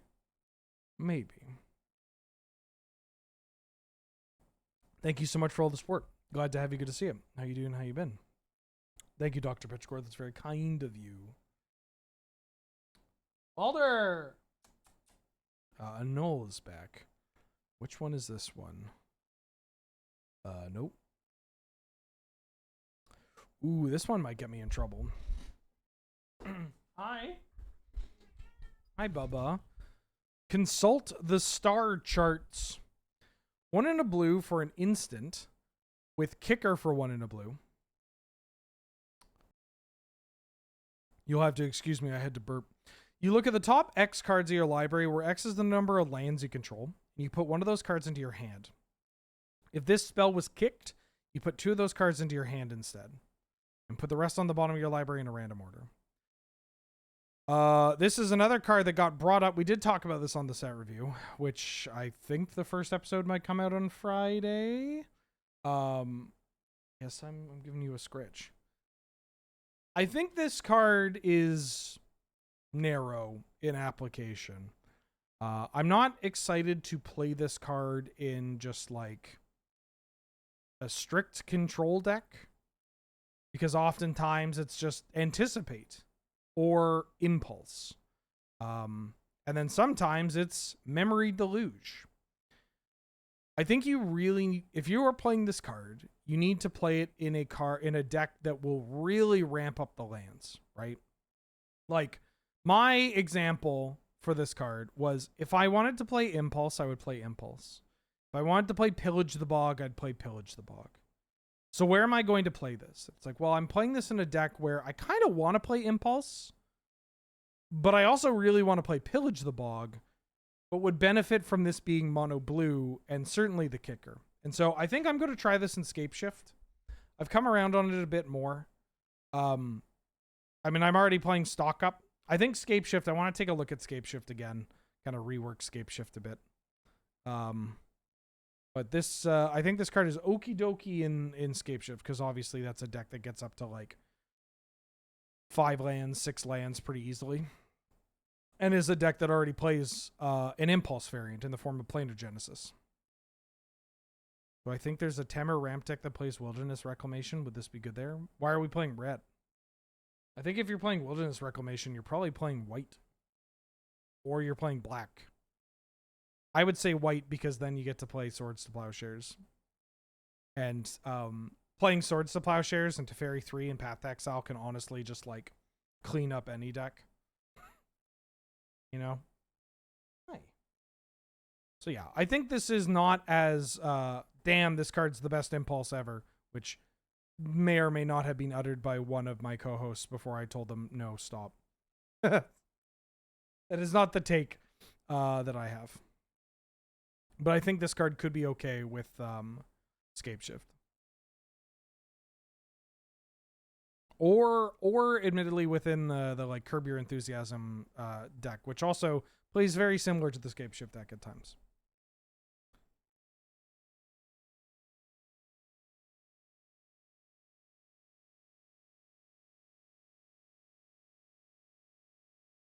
Yeah, but Stock Up being expensive makes sense because nobody bought Aether Drift, and that card is played in every format that it's legal in. As you said, consult. Yep, that's what I said. Consult the star charts is the best Impulse, and I think this set will save Magic the Gathering. That's definitely what I said. No, they printed Pillage the Bog, which has Plot, and is in black-green at sorcery and finds twice, looks at X, where X is twice as many lands. Yes, Mulder, I am petting you. Cryogen Relic. 1 in a blue for an artifact. When this artifact enters or leaves the battlefield, draw a card. And you can pay 1 in a blue to sack this artifact, put a stun counter on up to 1 target tapped creature. I mean, this card's pretty good. It obviously shares a lot of the same DNA with Ichor Wellspring, although this card triggers on leave play. So degenerate pauper players that are looking to Glint Hawk and Core Skyfisher themselves into Value Town, I mean, here you go. The blue mana makes it a little awkward when we're looping with Krark Clan Ironworks, but not impossible. And I think that if you are playing a KCI combo deck, then you are likely still playing this card. Same with if you're playing like a Song of Creation KCI deck. you're still playing this card. Or if you're playing a Welder or a Time Sieve deck, you are still playing this card. It's a good little nut. It's a very good nut. I would like to see a Esper Pixie deck in Canlander that has a heavier artifact theme. You know, Nurturing Pixie, Glint Hawk, Core Skyfisher, Sunspeel Kirin. There's a blue one that does it too. Not Fear of Isolation. But there's another blue one that does it specifically with artifacts. And I ain't talking about Drafna. Although Drafna, underrated Magic card in Canadian Highlander. For the Canlander combo deck, or for the artifact combo decks. Is this the best nut? It's pretty darn good. Could have sworn the difference between eggs and nuts was more than just mana value. It is. Eggs require them. Eggs only get you the card when they go to the graveyard, and they cost 1 mana. Nuts typically give you the card when you play them, or when they come into play, and have some additional value when they die. I think Ichor Wellspring being a colorless... No, this is a nut because it costs 2 mana and draws on ETB. And does something, provides value when it goes away. Yeah. Nuts, you make the mana investment up front and you get the card, and then often do something that puts them into the graveyard or triggers when they go to the graveyard. S Chaos Agent back for the 29th month. Welcome back. How you doing? How you been? Thank you so much for all the support. Glad to have you. Good to see you. Welcome, welcome. Yeah, I'm gonna be playing with this card quite a bit.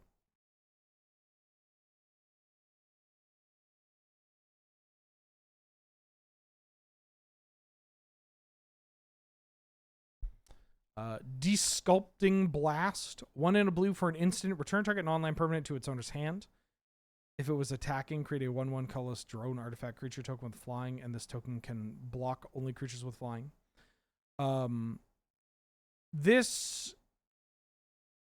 just makes me think about whether or not we should be playing an additional Chain of Vapor style card in Storm.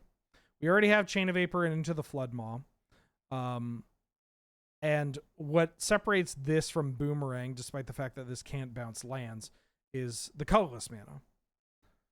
The colorless mana is pretty nice. And it can target your own things. I think this might be one of the few, if not only... I kind of want to look it up now.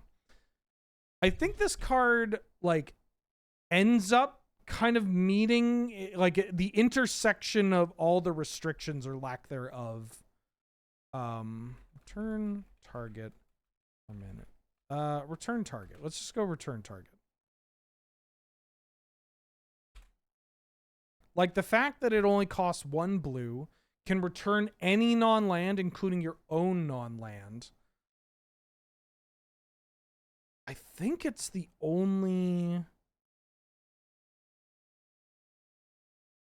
Right, Into the Royal. I literally forgot about Into the Royal. Never mind. Oh yeah, there's a bunch of them now. Why did I think Into the Royal, or... I thought Blink of the Eye is the new Into the Royal. I say new, it's like 10 years old.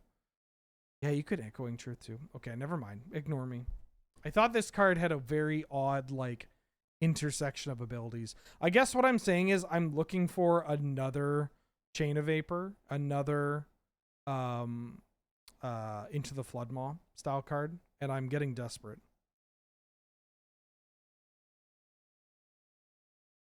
Emissary Escort. 1 in a blue for a 0/4 artifact creature. It's a robot soldier. It says this creature gets +X/+0, where X is the greatest mana value among other artifacts you control. This card is a slam dunk. This card is an absolute slam dunk for the Academy, Workshop, Aggro, mid-range type deck. The floor is that this is a 2 mana 2/4, which is not great, but it being an artifact makes it a little bit better. that this is a card that obviously gets huge when you play. Oh, it's other. Right. Excuse me. It's fine. The point of this being a 2/4 didn't matter anyways. What I'm getting at is that typically Academy decks are composed, Academy like mid-range decks are composed of two kinds of cards. The Moxen and the Mirror Enforcers. And you play a bunch, it doesn't have to be necessarily Moxen, but you play a bunch of cheap artifacts, either that produce mana. This could be artifact lands, this could be Moxen themselves, that produce 2 mana, right? Effectively, when you're talking about affinity cards, or when you're counting them up for Academy. You also play cheap artifacts, 1 mana artifacts, 0 mana artifacts that replace themselves. So Urza's Bauble, Mishra's Bauble, Spell Bombs, Chromatic Sphere, Chromatic Star, that kind of thing. And then you play the Mirror Enforcers. You play the payoffs, right? 7 mana, 4/4 that is actually just 0 mana. And we have, God, let's see, Mirror Enforcer, Sojourner's Companion, Thought Monitor, Frog Mirror Enforcer, Kappa Cannoneer, the new one from Aether Drift, the new one from Final Fantasy. There might be another one I'm missing, but like 7. We have 7 kind of Mirror Enforcers. Not to mention, you just will hard cast some expensive artifacts anyways, right? We have a Tolarian Academy. We have a shitload of mana. So this card is likely going to attack for like 5 or more mana as early as turn 2. Or 5 or more damage for as early as turn 2. And it has a body that dodges Lightning Bolt. And that's huge. This card's great. I'm very excited to play with this card. And to rebuild that deck as well. Dyson, welcome to the stream. Thank you for subscribing. Thank you for supporting the channel. Glad to have you. Good to see you. Thank you so much. Worst card construct. Yeah, but this is like a magic card. Like this is also different from a card construct. In so many ways. In too many ways that the longer I'm talking about this, the more upset I'm getting. So I'm going to close this and move on.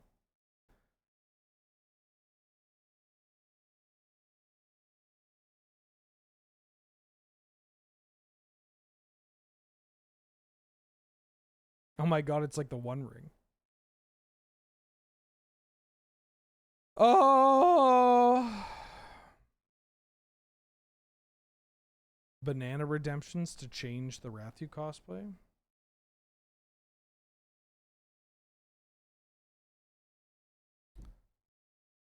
Ilvoy Glade Blade. 1 blue for a 1/1 flash flying jellyfish warrior that has paid to do generic. Sacrifice this creature, draw a card. So Flying Men, a real deal deck. Genuinely a real deal deck in the format. Doesn't get a lot of love because people see it as a meme. Still occasionally will put up results. And frankly, there's a bunch of different ways to build it. It does have some pretty terrible matchups against certain cards or archetypes. But in the right metagame, it is like the easiest 4-0 that you'll ever get, basically. I mean, you're a blue deck, right? Also, just like you can high roll with this deck. Flying Men does not really play any Flying Men anymore. It has a handful. Also dependent on the build. Some builds will play like Terramander. Some builds will have Siren Storm Tamer. Some builds will play what the fuck is the other 1 mana one? Spyglass Siren, whatever. We're not really lacking 1 mana blue flyers with an added ability. You know? When did I last? I last updated Flying Men 5 months ago. And just like look at the card quality of the deck, right? I mean, we have Delver of Secrets, sure. This is 5 months old, needs updating. Like Judge's Familiar, genuinely like a very annoying card to have against combo. Same with Mausoleum Wanderer. Terramander can just get huge. Siren Storm Tamer can protect your Abhorrent Oculist and friends. Spyglass Siren obviously brings a map token. Tameo is Tameo. This deck is no longer about the Flying Men. It's about playing one of your actual factual 2-drops that, if you'll notice, look at the quality of these 2s. Duelist of the Mind, Vintage Cube playable. Fairy Mastermind, Vintage Cube playable. Ledger Shredder, Malcolm, RIP to Spelldancer, Plume Cord, Escort, Rattle Chains, Hall Creeper, Stowaway was at a time in the Vintage Cube and they got rid of it. Thieving Skydiver, Vintage Cube playable. Warkai Marauder, I believe, was in the Vintage Cube for a bit, but obviously you got Subtlety, Ethereal Forger, Murktide Regent. This deck should probably not be on Vendilion Clique, but I've been playing this format longer than some people in chat have been alive, so let me have this one. You know, it's their card quality is so high. What I'm getting at is you don't need to play this card. Anywho, on to Insight Engine. Root Potato also gifted a sub to Silent Soul. Thank you, Root Potato. That's incredibly generous. Thank you so much. It means a lot to me and to Silent Soul. Silent Soul does a lot of hard work around here.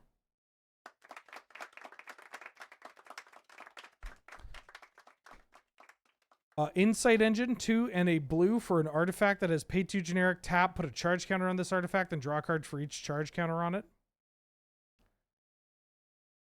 You know, I would rather play the One Ring, but this card's not terrible. Like, the One Ring is obviously cracked in half. But this card is not that bad. I could genuinely see myself in an all-in, like, a build. I could see myself in a build of Paradox or, like, the Turbo Ring deck. Just playing this card. Like, it's not, you know, obviously the One Ring is better. You're playing the One Ring every time. And everywhere. But this card can get out of hand, especially if we're, like, just looping with it or using keys. I could see it popping off. It's like the card, it's the kind of card where I look at him like, yeah, I guess I'll buy one. Yeah, I guess I'll buy one. Razor Swift, back for the 3rd month. Welcome back. Glad to have you. Good to see you. Thank you so much for all the support. What am I checking the Discord for? Why are there so many eggs? Oh. Okay. I don't really want to dox myself on Discord, but I will a little bit. This appears to be an update to the Space Rat view with a little Wheeler flag.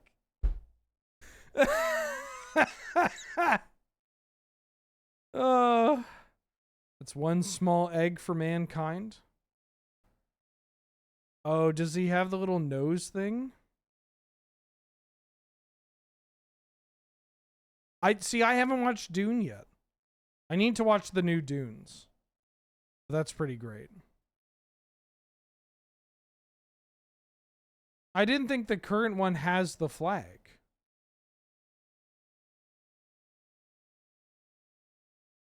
Neither Angel nor I... Oh, does it have the flag? Neither Angel nor I have actually seen the new Dunes. And we've agreed to see them when they're next in theaters when when they're all completed. I've seen the Lynch Dune. Does that work? And I'm not talking about Mulholland Drive. Oh, it does have the little flag. Oh, there it is. I see it. Admittedly, it's small on my screen. No, the Lynch Dune doesn't count. In this house, we respect David Lynch, damn it. I've seen no Dunes nor read the novels. I read the novel, the first book, when I was in high school. Dunk.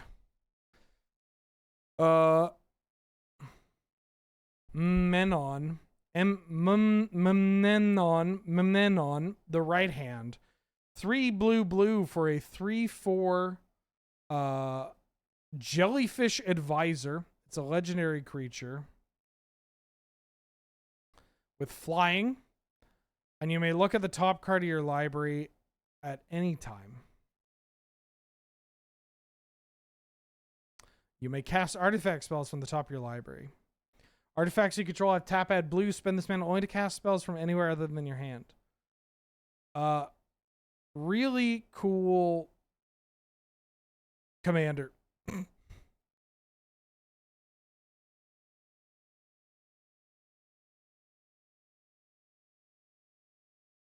Moonlit Meditation. 2 and a blue for an enchantment aura. Wait, why is the alt art?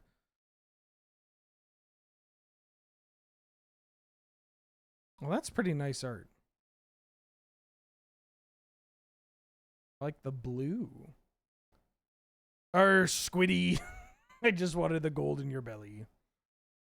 Moonlit Meditation. 2 and a blue for an enchantment aura. Enchant artifact or creature you control.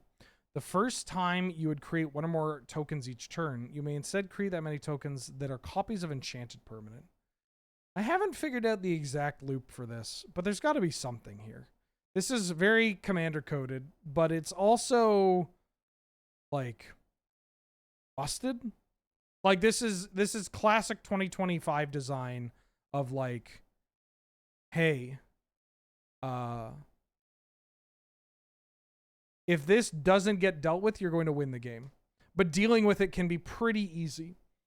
Which is kind of it's a fine line in Canadian Highlander especially. You know, because at the end of the day, it's like, well, if there's enough cards that are like this, then you're just going to high roll with them. Dominic Mayer can't miss. Don't Google Dominic Mayer controversy or do so if you want. Proudhound Coffee back for the 14th month. Hello, I know this is not a space-related question. As a Draco enjoyer in pre-modern, what Draco list am I on? I have a black-red Draco list that is pretty stock. But I also have a Jund list with like Worldly Tutors and Sylvan Libraries. I like the Jund list because it also lets me play Tempting Worm. But the red-black list is probably correct. You know. Thank you for the 14 months. Glad to have you. Good to see you. The mana in Jund is just so bad. Like, the best land in your deck is Daragaz's Caldera. Anywho, Moonlit Meditation.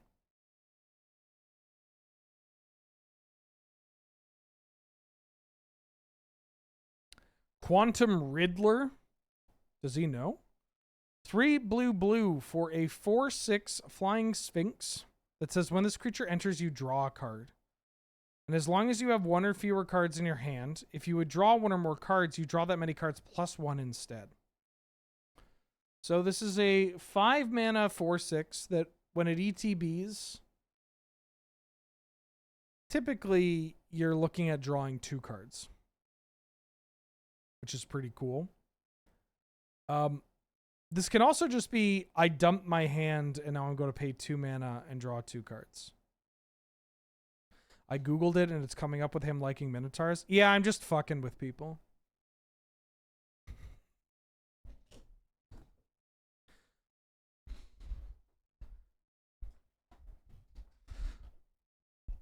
You could just, anytime somebody brings up something, you could just say like, I don't know, Google their name in controversy.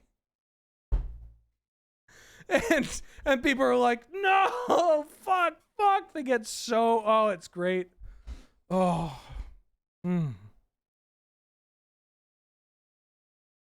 Anywho. Yeah, he did NFTs at some point, right? Or he supported NFTs, or was it AI? I forget what it was. He did something with AI or NFTs or like classic me disliking any positive emotions. No, what are you talking about? I literally have a podcast called I Like Magic the Gathering.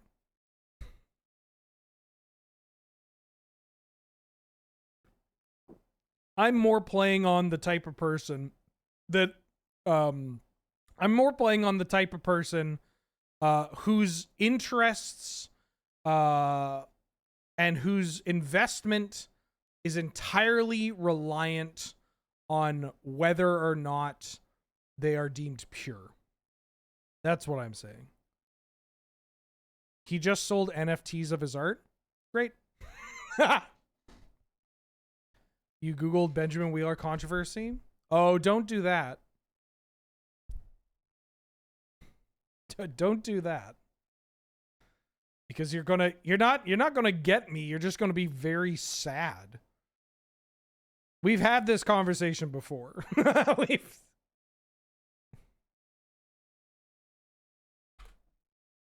Oh, maybe I got rid of the command because it didn't make sense. Anywho.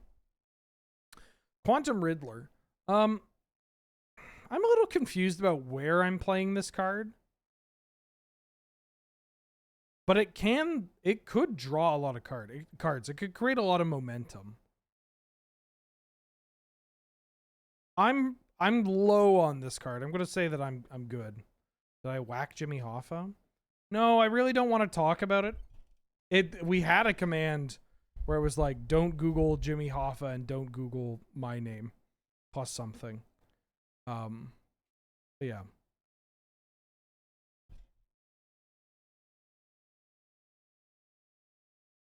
Why is it turned like that? Because this is Izzy artwork. Oh, come on, brother. Come on, you looking like a motherfucking Alright, never mind.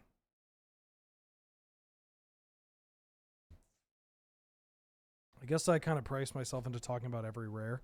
Starfield Vocalist.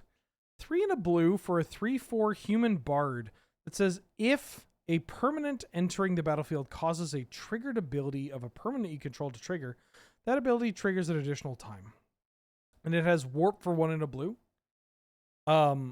This is a commander card, but boy, is it one hell of a commander card.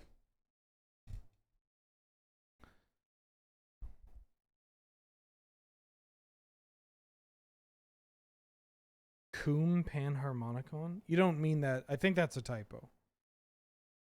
I think that's got to be a typo, right? Oh, cool. Oh, thank God. Whew. Oh.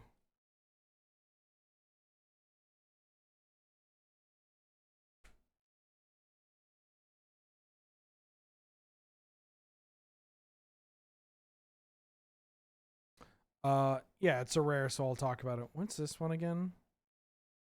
Nope.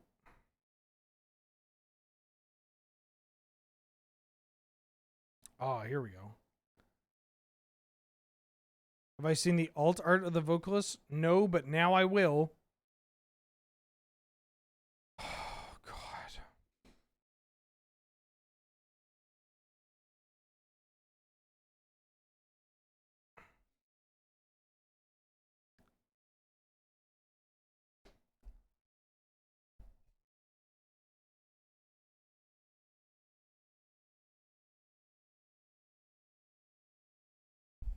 Why must anime infect every card? Because people have no taste and no self-control. Synthesizer Lab Ship. A single blue for an artifact spacecraft. This is revenge for Dominic Mayer controversy? He sold NFTs! Wasn't I vindicated?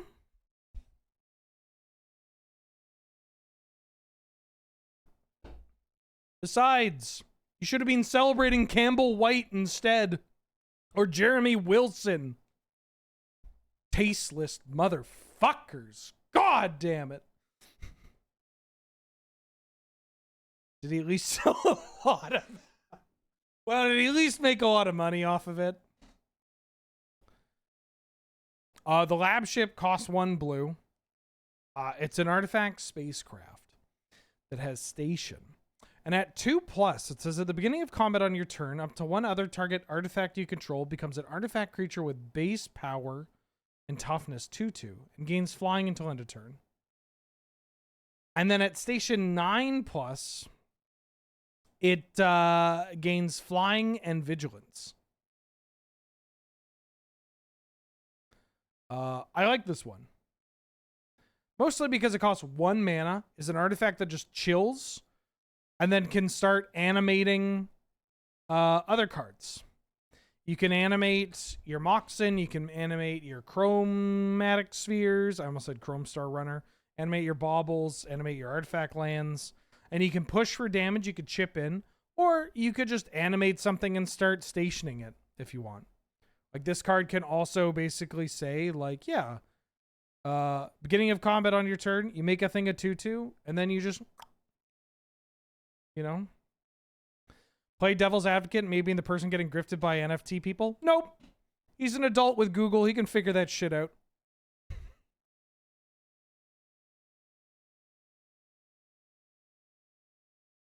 You're an adult. You can look it up.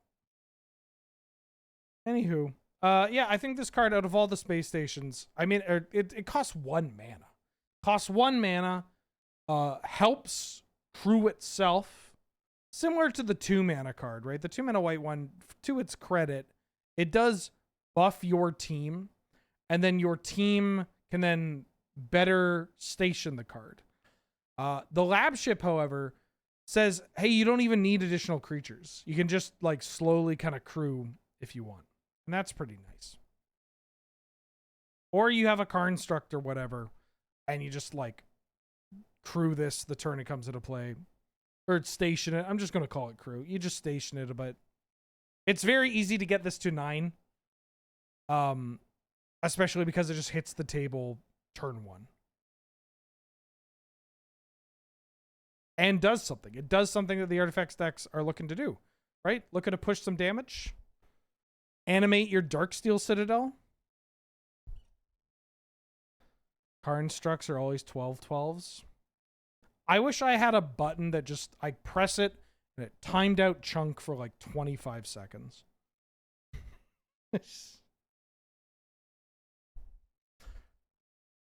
I'll talk about this card because other people wanted to talk about this card. Unravel. 1 blue for an instant. Counter target spell. If the amount of mana spent to cast that spell was less than its mana value, you draw a card. There was a lot of talk about this card. I'm not a fan because it's a 3 mana counterspell. I don't think 3 mana counterspells are playable anymore in Canadian Highlander. There used to be a time where you could get around playing like a Disallow or, God forbid, a Void Slime or like a Whirlwind Denial or whatever. But the only 3 mana spells that see play in Canlander, 3 mana counterspells are going to be Invert Polarity, which is less of a 3 mana counterspell and more of a Jesus Christ, what are we doing here? And a Kicked Lose Focus. Yeah, I'm out.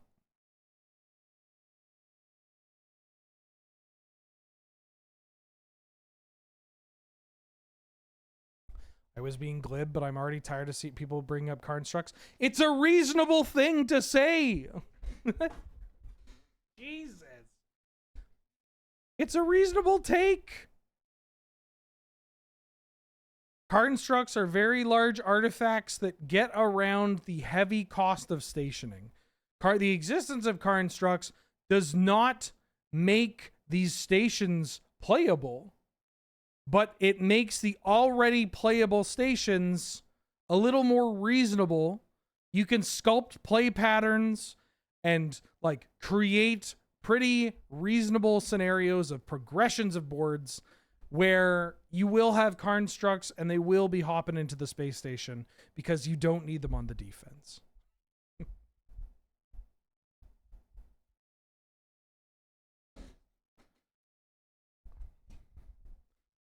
I mean, in some cases, the Karnstructs might push them to be playable. Like, it is not that, like, far-fetched of an idea to be a deck whose sole mission is to make Karnstructs. Right? That's just a thing that, like, an Esper artifact deck can do. You're just all in on making Karnstructs. You're playing every card that makes Karnstructs. And that's your whole game plan. In that case, if you are playing a station, then great. Maybe you will play it in exactly that. Or gnome soldiers are just card constructs. It's the same thing.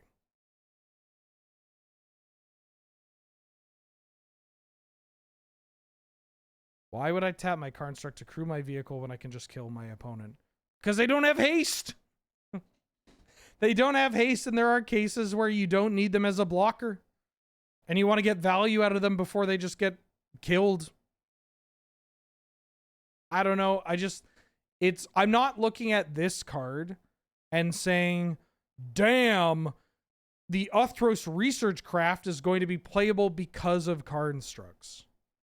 But if I am a deck that has a dedicated game plan of creating a bunch of card constructs and card construct adjacent cards, like the Simulacrum Synthesizer style of gameplay, then I may consider playing this card because it has enough going for it.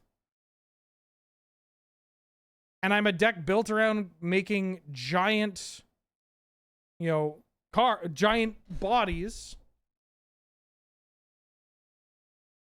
It's the argument I'm given for every new station card.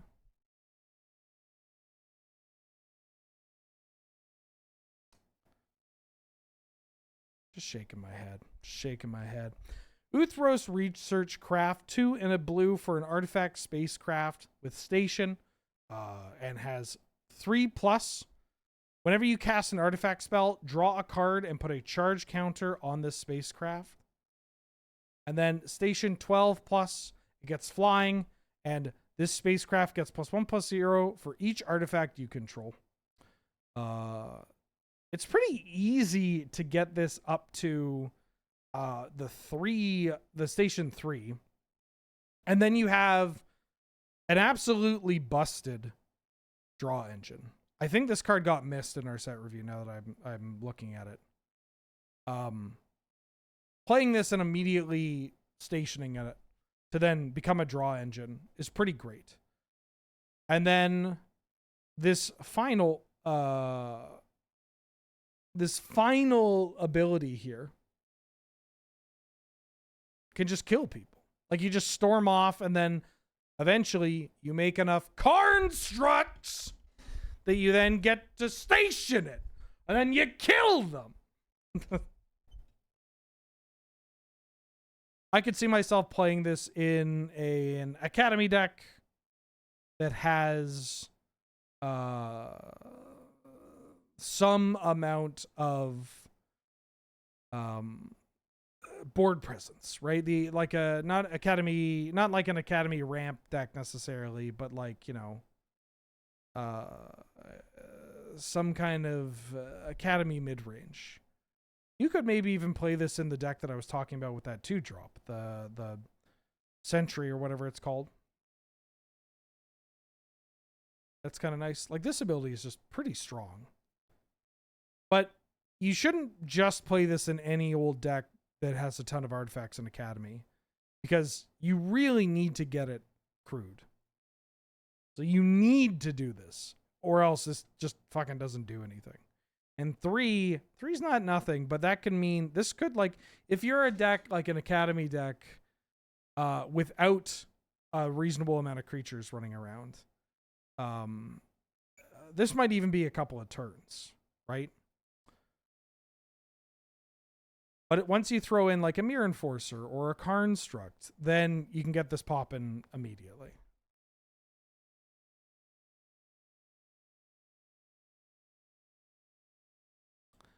Weft Walking. 4 blue for an enchantment. When this enchantment enters, if you cast it, shuffle your hand and graveyard into your library, then draw 7 cards.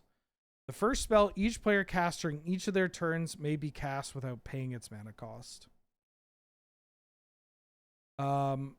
This is a one-sided draw 7 that is tied to a permanent, which is pretty neat.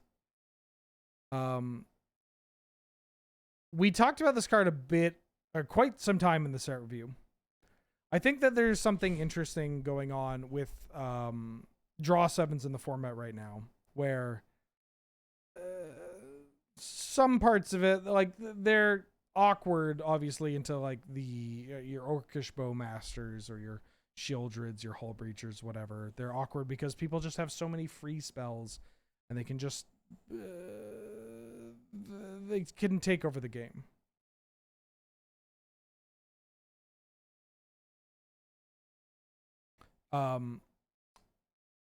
But this card being one-sided is huge, right? A one-sided draw 7 is pretty nice. A one-sided draw 7 being attached to a permanent means that you can play this card, get your Time Twister, and then this just sticks around in play. So if we combo this with some reliable, repeatable bounce engine, or if we just have enough cards that allow us to return it to our hand in our deck, Chain of Vapor, whatever, you can keep drawing the cards. The second part of this card doesn't matter. This might as well be flavor text. Like, very rarely is this going to be reasonable or applicable unless you brick on the draw 7. I do think that 6 mana is too expensive, even with all this in mind. Like, it is nice to have a second draw 7 that doesn't exile itself, that shuffles the graveyard in, so you can go infinite with this and Time Twister in certain scenarios. But I think 6 mana might be too much. On to black, he says, checking his phone. Regrettably, I have to be a good employee. Alpha Rail Stone Chosen? That's not real. Wasn't this a Final Fantasy card? Damn, Jeremy Wilson.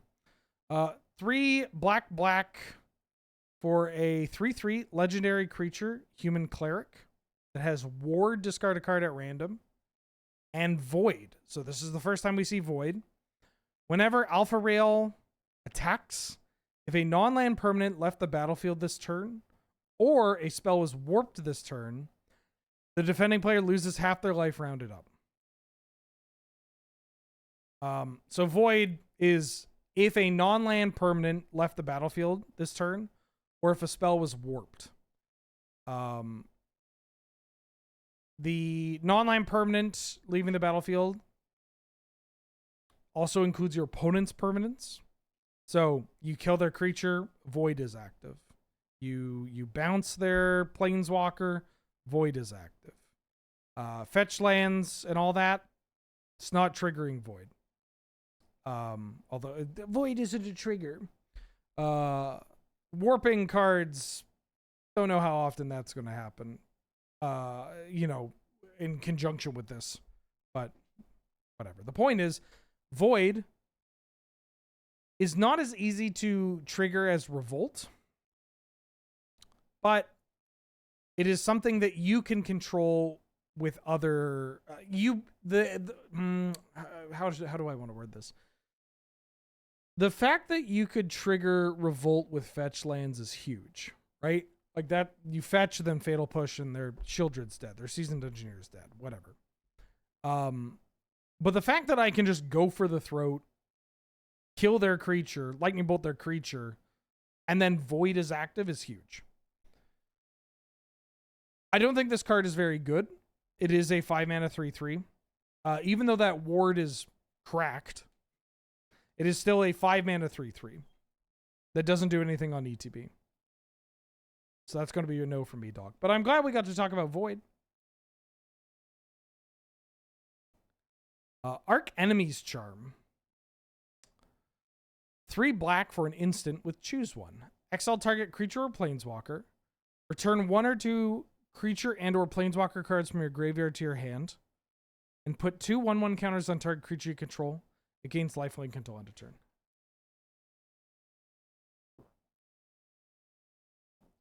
Archmage's Charm is in the best color in the game. Has counterspell and draw 2 cards. And does not see much play anymore. Sees some niche play in 2-color blue decks. but doesn't really see play anymore, right? This is in a color that is worse than blue. And this is in a color that is typically pip heavy, but also tends to be, more of a supporting color. Right? Like there are a lot of double black pipped cards that show up in like a black green deck or a black white deck or a black red. But think about it through the lens of like the black red mid-range decks. Those decks are playing Blood Moon. And so you're going to have a lot of red over the triple black. Black white, the black is the supporting color. Black blue, you're the counterspell Hymn to Torak deck. And honestly, if I had to pick, I'd rather play Archdruid's or Archmage's Charm. Archdruid's Charm is also great, different card. And black green though, I guess worth mentioning. Yeah, you play green mana dorks, and your mana dorks mostly had green. If you're playing mono black, power to you. This card is probably fine. None of the modes are bad. I'm just trying to like, where are we playing this? And is that a list or a shell where I'm like, hell yeah, this is going to really help? I don't think that's the case. Not to be too much of a hater. Coral of the Void. 3 and a black for an enchantment aura. Enchant creature you control. Whenever enchanted creature attacks, put target creature card from the defending player's graveyard into the battlefield under control tapped and attacking. And Void. At the beginning of your end step, sack this aura unless a non-land permanent left the battlefield this turn or a spell was warped this turn. Very cute commander card. I don't think this is good enough for Canlander. Cost 4, aura, whatever, but holy shit, is this card ever going to be powerful in Commander? Yikes.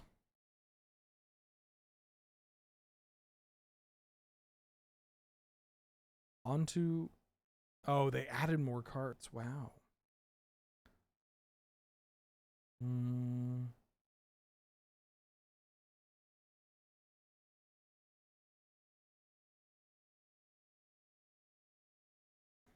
don't really want to talk about this. We have so many cards to talk about. LG Acolyte, 2 black for a 4/4 human cleric with lifelink.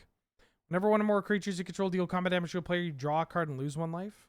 And has Void at the beginning of your end step. If a non-land permanent left the battlefield this turn or a spell was warped, you create a 2/2 colorless robot artifact token. This is a 4-mana creature that does not have an ETB. It does manage to dodge Caracas, but the fact that it's 1 or more, whereas if you really want to play something, even though it gets got by Caracas like Gix, it's going to trigger off every single creature you have, is pretty nice. This is going to be a pain in the ass in Limited. Probably going to win a lot of games. 4/4 lifelink's not nothing, but 4-drop slot, hyper competitive, and this card's not beating out like, I don't know, Childred, Ravenloft Adventurer, other cards.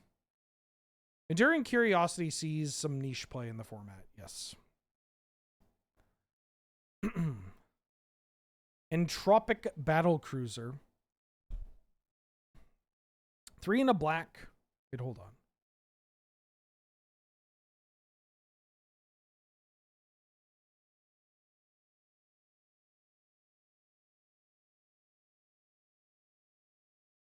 What was the name?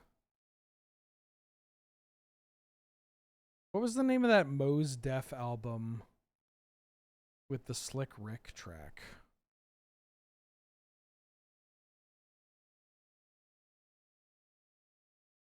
Ecstatic. Why can't I find... Is this just not on Apple Music? What the fuck? Unbelievable. Now where am I going to get my hip hop? It was removed from streaming services? Why'd they take it off streaming services? Did Mos Def get canceled again? Is it because he hung out with Jack Black? You can tell me. You can tell me if it's because he hung out with Jack Black.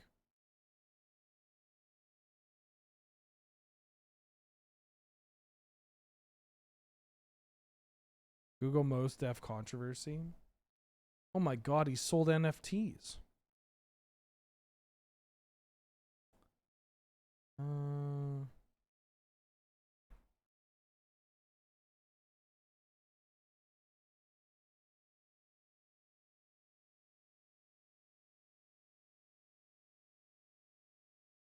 Most Def NFTs were stolen, yep. Entropic Battle Cruiser. 3 in a black, artifact, spacecraft. Station 1, whenever an opponent discards a card, they... Never mind. Commander card. Humidian Wastewalker. No, Waste Waker, excuse me. 2 black for a 4/4 insect cleric. Whenever this card attacks you... Nope.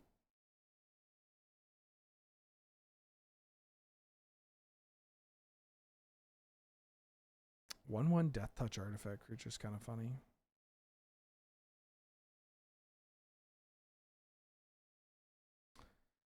Hymn of the Faller. 1 and a black for a sorcery. Surveil 1. And then you draw a card and lose 1 life. And Void, if an online permanent left the battlefield this turn or a spell was warped this turn, draw another card. So this potentially in a mono black deck is 2 mana, Surveil 1, draw 2, and then lose 1. That's pretty good.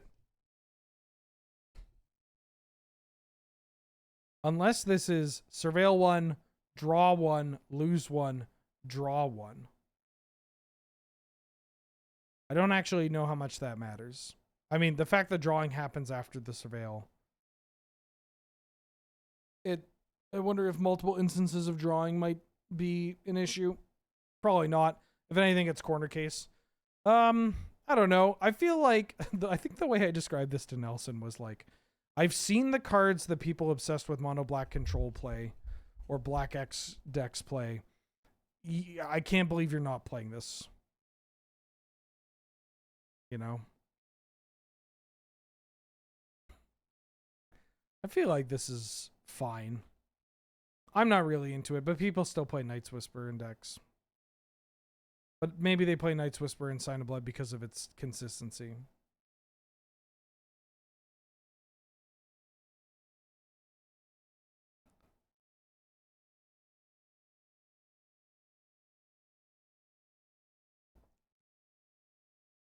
Requiem Monolith. 2 and a black for an artifact that has tap until end of turn. Target creature gains whenever this creature is dealt damage. You draw that many cards and lose that much life. That creature's controller may have this artifact deal 1 damage to it. Activate only as a sorcery. This card's kind of funny. Weird commander card. Not playable in our format. Like kind of a weird commander card.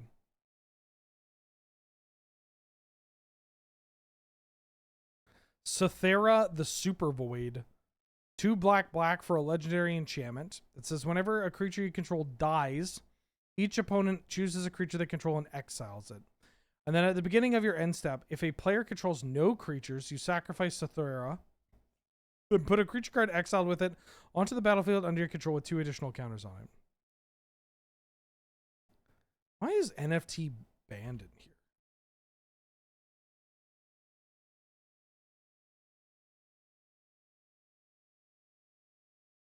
I think it's because we had a bunch of bots coming in when NFTs were big.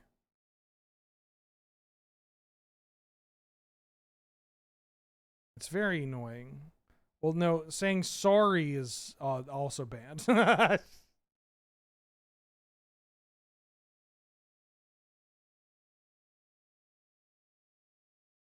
Oh my god, there's no type on this? There's no nothing?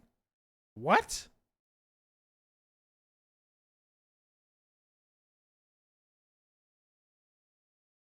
Just doesn't even say shit. All right, Chunk tried to hit the automod 5 times. There we go.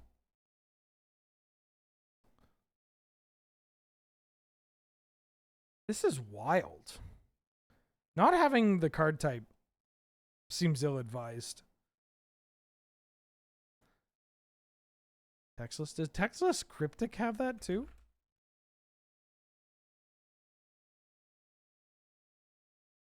I don't remember if Textless Cryptic had... Oh yeah, it doesn't have it either. Ooh. This at least looks like a magic card. Also is Cryptic Command. Like, people rag on Cryptic Command all the time as like, I can't believe they made a Textless Cryptic Command. You knew what Cryptic Command was, right? This was what a reward for people that played in Sanctioned Magic. You knew what this card was because this is all you would do. Yeah, it doesn't sit around with what is this, a replacement or a trigger? Yeah, very weird. Urza Saga, also a normal card, a totally understandable textless card. Even Omnath is a normal textless card. People look at textless cards and they're like, oh, haha, look, it has a bunch of words and you don't even know what it does. Everybody close your eyes. What's this card do?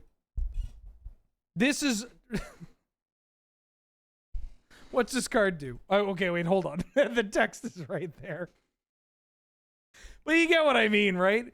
This is more egregious than a textless Cryptic or a textless Voidwalker or Urza Saga or Omnath. Those cards are played. Fucking textless Reciprocate? Come on. Anyways, this is a commander card, and it's going to be an annoying commander card at that. Sunset Saboteur. 1 and a black for a 4/1 human rogue with menace that has ward, discard a card. And has, whenever this creature attacks, put a 1/1 counter on target creature an opponent controls. This card might show up in some pretty bad decks, I guess. I don't know. It's... Ward discard a card is huge. The fact that this will most often trade for 2 cards is interesting. But it's just, it's 2025. You don't need to play cards with downsides. You just don't. Texas Stallion, the Gitrog, I think is also fine because legendary creatures get that. Is there's got to be like a Scryfall tagger for textless, right?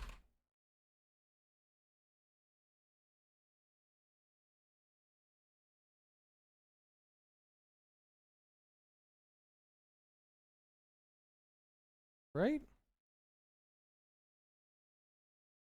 If I played Commander, she'd be my commander. So, but I'm still not convinced that you actually play Magic the Gathering.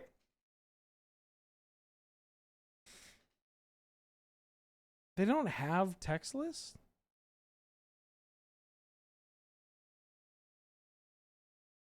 Oh, just textless works. Okay.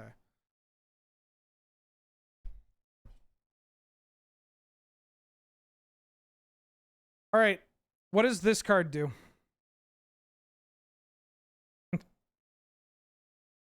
This card wasn't even that. It was played a bit, honestly. You cubed last month? Yeah, it's just, it's Sorcery Speed Edict. Doesn't see a lot of play, though. Terrible idea for a textless card. What does this card do? Nobody knows because it doesn't see any play. Textless Giganosaurus, terrible.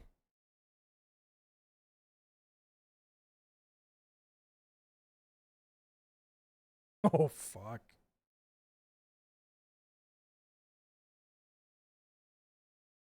I forgot they made a textless Psyblast. Wow, these look terrible.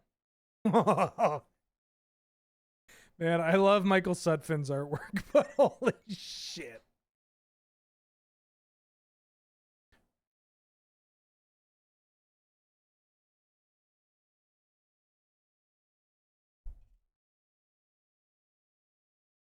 Is it just this card? Textless Tidings is hilarious. Yeah, just draw 4 cards. Take this bottle, idiot. They have so much textless Jund. I mean, it's all you could realistically play. Let's see. Bit Blast. So let's see which cards saw play in Jund, either in the Lorwyn Jund or Jund Zendikar era. Bit Blast, Lightning. I think a little bit of Cruel Edict was played in it, so I'll count it. I'm going to count Bob because Bob was played in Modern Jund. Same as Damnation. Doomblade saw play in Jund, so we're at 6. I don't really want to count Forest. I don't think they played Infest in the board. No, they did. They did. They played both Infest and Fallout. So 7. Bolt is 8.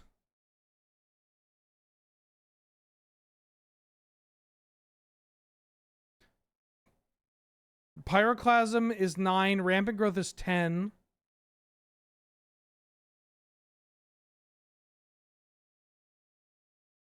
Some lists, I think, played Sign and Blood, but I'm not going to count it. Terminate is 11. Volcanic Fallout is 12. There are 12 textless cards that saw play in Jund. That's messed up. Anyways, back to whatever we're doing here. Temporal Intervention. 2 and a black for a sorcery. The spell costs 2 less to cast if you've got Void active. Target opponent reveals their hand. You pick a non-land card from it. That player discards that card.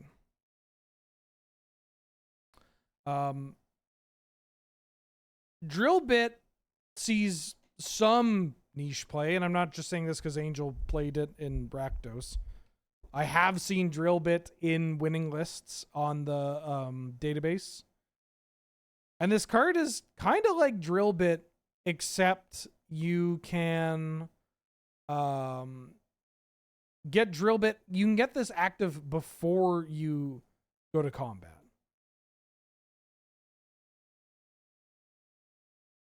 Like, the downside of Drill Bit, which has Spectacle, is that you gotta push damage and then you get to look at their hand. Which, the easiest way to push damage is to go to combat. You go to combat, then you're post-combat hand attacking. That's tough. Unless you're really, like, lasered in on playing a bunch of hand attack in your Rakdos deck or mono black or whatever. This one, you're like, kill your thing, rip your hand. The sequencing is still a little off, but it's not so terrible.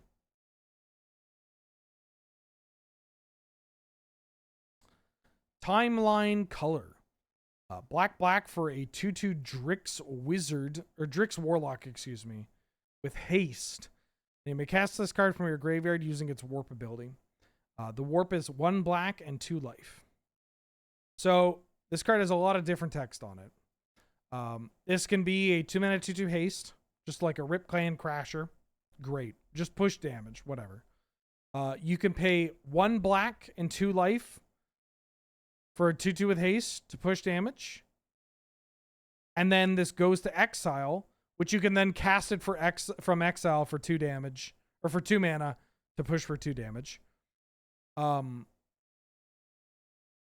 can warp this from your graveyard, which then means you get to recast it later.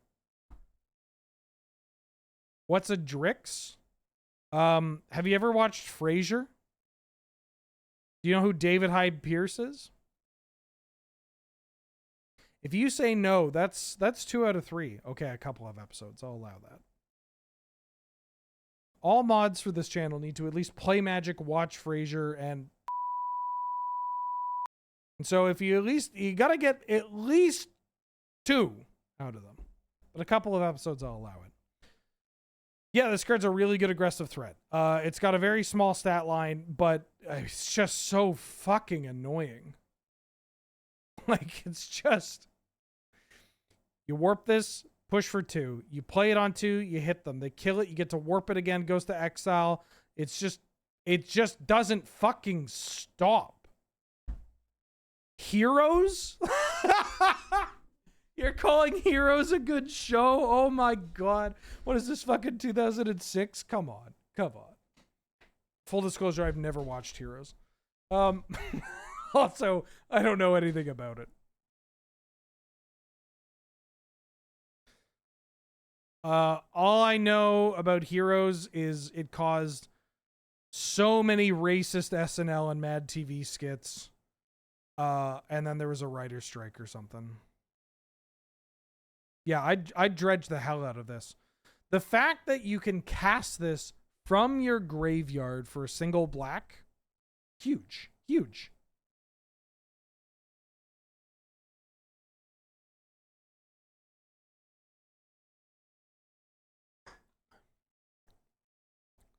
Tragic Trajectory. Single black for a sorcery. Target creature gets -2/-2 until end of turn. And has Void. Target creature gets -10/-10 until end of turn instead. Yeah, it's just not great. It's just not great. Sorcery speed is a big bummer. Every time we get a new 1-mana card, I'm like, we could do a Psychic Frog, hopefully. And then no, it deals with Pride, deals with Guide of Souls, deals with Ragavan, but also doesn't always deal with Ragavan. Doesn't always deal with Pride in the way you need to. I think I'd rather play Tragic Slip than this card. And honestly, I'm starting to get more into playing Tragic Slip. But I think it would be better than this card. Umbral Caller Zealot. 1 in a black for a 3/2 human cleric. You can sacrifice another creature or artifact and surveil one. It's a free sack outlet that you can activate at instant speed. Can't hit itself, but you can use you can hit your own cards. And surveil. Surveil is huge. Obviously, decks like Aristocrats, decks like Dredge, they use their graveyard. And so yeah, I'm into this card. Also, it's just like a 2-mana 3/2. Like this card with Detective's Phoenix pushes so much damage. Yeah, into this card. It's pretty good.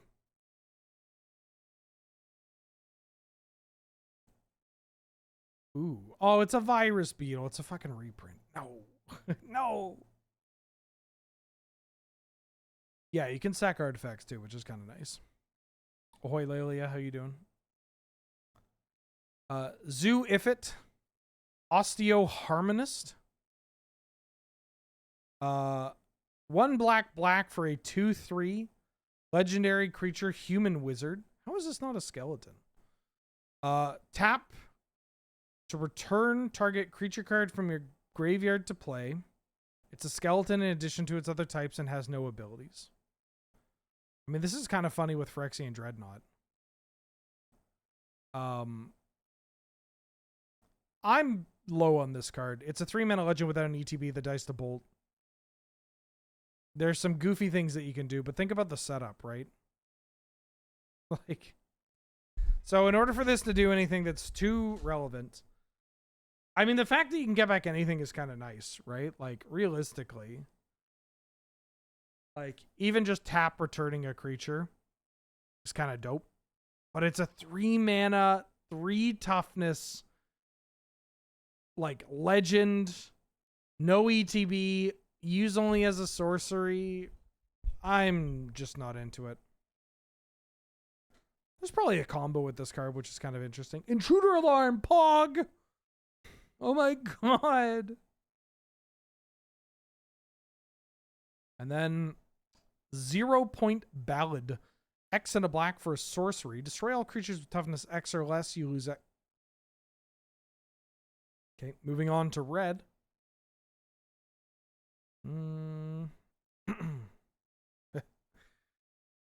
I at least have to click the window to open the rares. Depth Shaker Titan. 5 red for an artifact creature robot. When this creature enters, any number of target non-creature artifacts you control become 3/3 artifacts. Sacrifice them at the beginning of the next end step. Each artifact you control has melee, trample, and haste. Whenever a creature with melee attacks, it gets +1/+1 until end of turn for each opponent you attack this turn. This card's pretty good in Commander, I guess. But, you know, that's how you know it's bad. We got Cyberdrive Awakener, which sees, like, niche play. Not as widespread as I imagined it would be. And this is just better than this. You know. I just think that Cyberdrive is going to be better than this. This might have a bit of this might have like the fact, okay. So the fact that this gives them haste is interesting. And the fact that they still attack for 4 is kind of neat. But Cyberdrive is just much more playable. This card just has additional text. And having it ETB and then giving, like, flying just means that, you know, this shit isn't getting blocked. Very rarely is it getting blocked. I think Cyberdrive is still better than this card, but I also think that most decks, you're just better off not playing either. Like, they're just better Tinker targets. But if I'm picking one of these to be my Tinker target, I'm picking this card. Maybe you play both. But it's not really an avenue that I'm excited to explore. Yeah, Melee, noted 1v1 format. What about Welder? I think you are more likely to win the game by including and welding out Chaos Defiler and Demonic Junker than this card.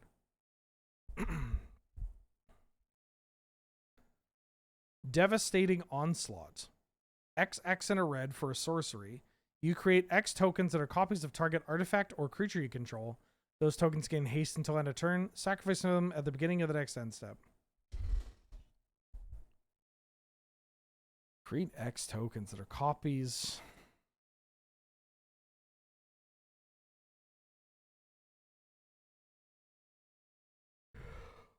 I love Commander. Avendo Brush Razor. 2 and a red for an Insect Warrior. It says whenever you sacrifice a non-token permanent, you exile the top card of your library. And during your turn, as long as you've sacrificed a non-token permanent this turn, you may play cards exiled with this creature. And it has tap, sack a land, add red. 3 mana 2/2 that whenever you sack a land, you get to play that card. And then I can tap, but it's a 3 mana 2/2. I mean, if you're really pushing into this territory with like Lelia and Inti and whatnot, and you want the exile synergies, sure, why not? This can technically draw you cards. But I'm just not really expecting this card to make a splash. Woo! Now we're talking. Full Bore. 1 red for an instant. Target creature you control gets +3/+2 until end of turn. If that creature was cast for its warp cost, it also gains trample and haste until end of turn. Yeah, it's just Infuriate with like maybe niche upside. There are like a couple of warp cards, I think, in red and green that might see play, but who cares? It's just another Infuriate. Pump spells, they kill people dead. It's people play Infuriate still, so you'll play this card.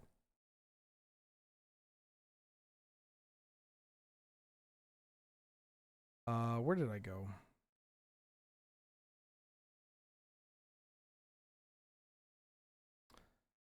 Cavaron Harrier, a single red for a 2/1 artifact creature robot soldier. Whenever this creature attacks, you can pay 2 generic, and if you do, you create a 2/2 colorless robot artifact creature token that's tapped and attacking. You sacrifice that token at the end of combat. This one's kind of neat. It is a 1 mana 2 power red creature, which is kind of cool. It being an artifact helps out Delirium for cards like Dragon's Rage Channeler and Unholy Heat that show up in aggressive red decks. This can also synergize with the aggressive red artifact, like the artifact spin to the mono red that like Wooly was working on. With Shrapnel Blast and all that kind of card. Yes, good with FOMO as well. And then it's just also a creature that lets you apply additional pressure while not using additional cards, right? Like you could play this on 1 and just be like, I'm just gonna pay 2 and make a 2, push for 2 damage. That's fine. Great. That's cool. Good.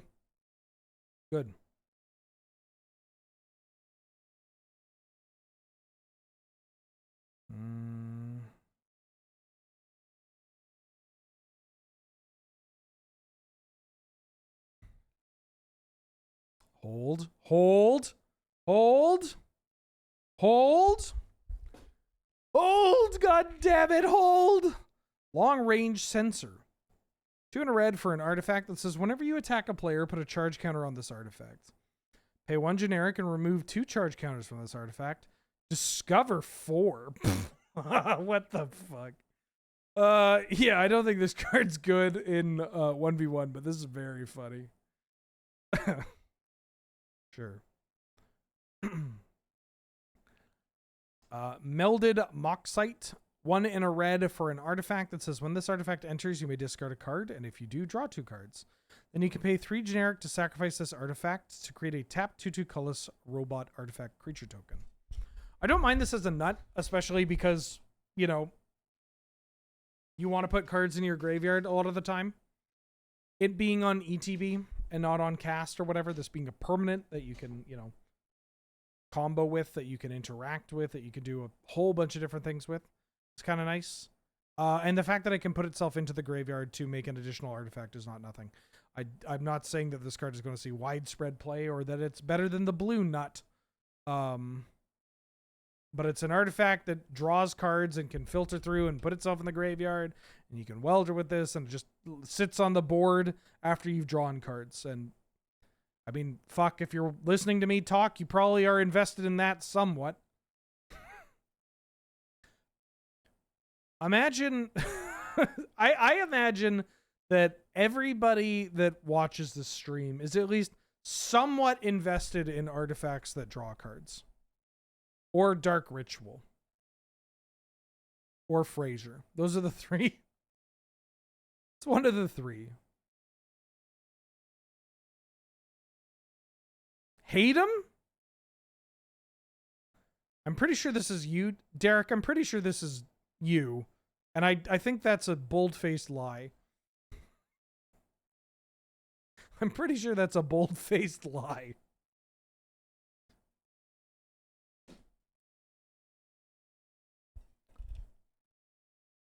Oh, I forgot about artifact or eggs, dredge eggs. What are you trying to put me in the hospital again? I only recently cracked the code on Enchantress Storm.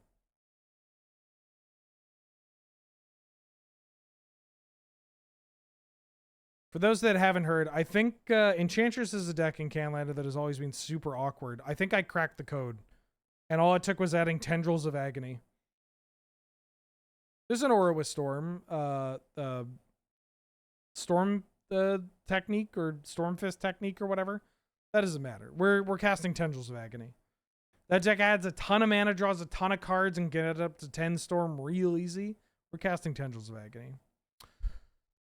Do I have a list for the deck? Right here. I haven't put it into paper yet, but that's okay. All my best ideas start here, and I dream about it, or I think about it on the toilet, and then boom, wins a tournament. Nova Hellkite, 3 red for a 4/5 dragon with flying and haste. That says when this creature enters, it deals 1 damage to target creature an opponent controls. Hilarious. And warp for 2 and a red. I like this card quite a bit. Yeah, Wormy points it out. I'm glad somebody did, because I saw this and I'm like, ooh, Hell's Thunder. I like this card quite a bit. I am a sucker for dragons in Canlander, and I think medium red is due for a renaissance. It's due for a rebuild. And I think it could be quite powerful. Not that it ever really went away. It still puts up tournament results. This is a like pretty good off of Ancient Tomb, right? Hits the table on an accelerated rate, pings something. Like if this is killing off a mana dork, if this is killing, making a Mother of Runes tap, if this is killing off like a Malcolm or a Fairy Mastermind, Thalia, whatever. Like this looks funny, but this can fucking kill people. Like this can kill some very important cards in the format. Or it could just not do anything. Then we hit them for 4 in the air. Then it goes away. And you'll never believe what the Ancient Tomb Mana Crypt Soul Ring deck can do. Get up to 5 mana and cast it again. Like this single card, even if you only get to hit them twice, right, on the turns that it comes into play, that's 8 damage, plus killing off some creatures, making things awkward. Big fan of this card. Big fan. I'm going to be trying out this card in medium red, and maybe even Gruul Monsters, basically instantly.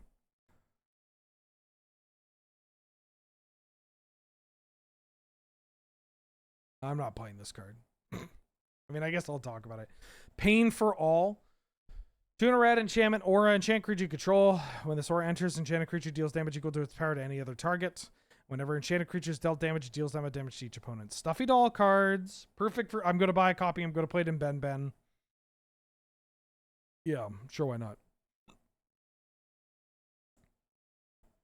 Planetary Annihilation. 3 red for a sorcery. Each player chooses 6 lands they control, then sacks the rest. Planetary Annihilation deals 6 damage to each creature. I think they worded this improperly. I think that this card is supposed to make them sack 6 lands and deal 6 to everything. I do actually like this for Commander. I saw Rachel making a post about it. And like, yeah, fuck them green players. This would not qualify as mass land destruction. 6 lands? That's a normal amount of lands to have. That's a normal amount of lands to have. Plasma Bolt. 1 red for a sorcery. Plasma Bolt deals 2 damage to any target.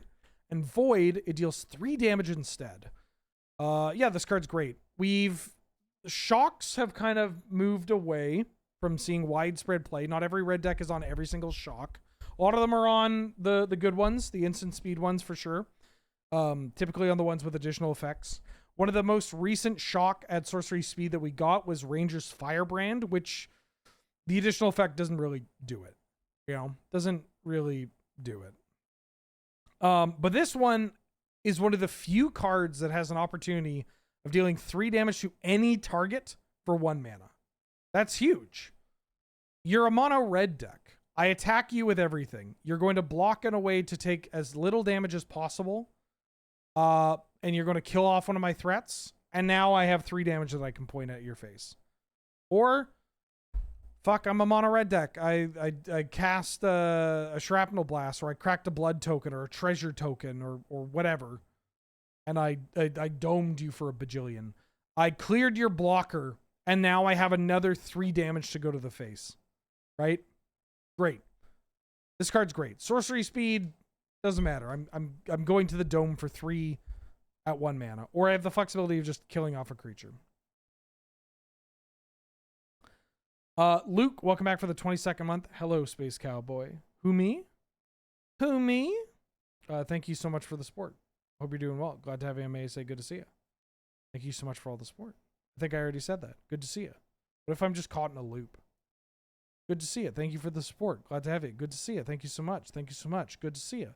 Shut up. Shut up. Go to hell. Kiss my butt. Shut up. Shut up.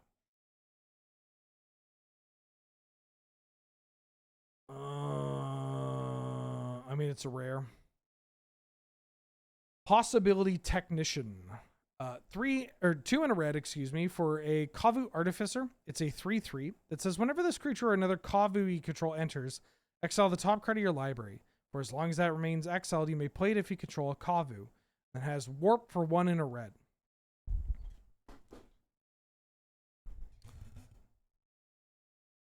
I don't think this is playable, but it's not bad. It can draw a bunch of cards. I just think the competition for this kind of card is just so fierce. And like there are plenty of the like Ren's Resolve, Reckless Impulse style cards. They do see play in red. Opera Song especially, because that card's just cracked. But those see 2 cards. Even though this will give you a 3/3 on the other end, it's like just seeing 1 card is a little awkward. you know? And like you have Abbot of Carroll Keep. There's competition for exactly this kind of effect in exactly this kind of deck. I mean, I guess you can exile it and then later warp it, and then you can play both of them as long as this is in play. But then it's just a 3/3, and I'm just not that excited to do that.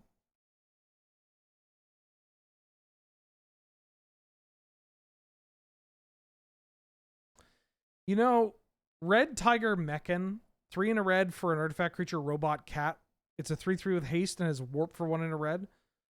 I would have killed for this card in red like 5 years ago. Maybe a little more. But like this is a card where it's like, oh yeah, 2 mana. 2 mana hit you for 3, later hit you for 4. Woo! It's like a fucked up Keldon Marauders, baby. Now it's whatever. This card I do like. Remnant Elemental, 1 in a red for a 0/4 elemental with reach. It has landfall. Whenever land you control enters, the creature gets +2/+0 until end of turn. I briefly talked about the landfall aggro deck when we commented on the white uncommon. This has a couple of benefits to it above that. 1, +2, larger than +1. Even though that card, like with a fetch land, both this and that white card are attacking for 4. This, however, dodges lightning bolt. The white creature does not dodge lightning bolts. It having reach and 4 toughness and reach is not nothing. That also just can block a variety of flyers pretty well. Like it just holds cards back. And then it's in red, being one of the primary colors in that landfall deck. And that just makes it so much easier to play because that deck is primarily red-green with a light white splash. I think that deck's real. I think that deck is genuinely a threat. And it's just really at the point where we just kind of figure out what the exact configuration is, how many pump spells, burn spells, that kind of thing. But I think it's a very real archetype.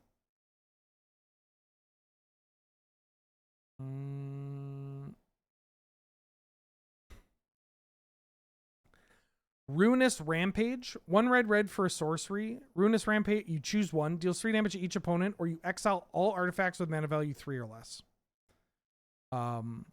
Fuck this card. Brotherhood's End, pretty powerful magic card. It can hit creatures or for 3 damage and planeswalkers, or it blows up all the artifacts that cost 3 or less. Exile is brutal. And while the creature side of that is not super relevant in the artifact matchup, this just does both. Like it's just the fact that this can just push damage. I believe that this and Brotherhood's End are different cards entirely. But it kind of pisses me off that there are more options. Leave my artifacts alone. I'm not doing anything wrong. Please don't exile my fucking Lotus Petal or whatever. But Ben, sacrifice it in response. Ooh. Rust Harvester. 1 red for a 1/1 artifact creature. It's a robot with menace. And you can pay 2 generic and tap to exile an artifact from your graveyard to put a 1/1 counter on this creature. Then it deals damage equal to its power to any target. This card's pretty messed up in the artifact mid-range decks that I was talking about.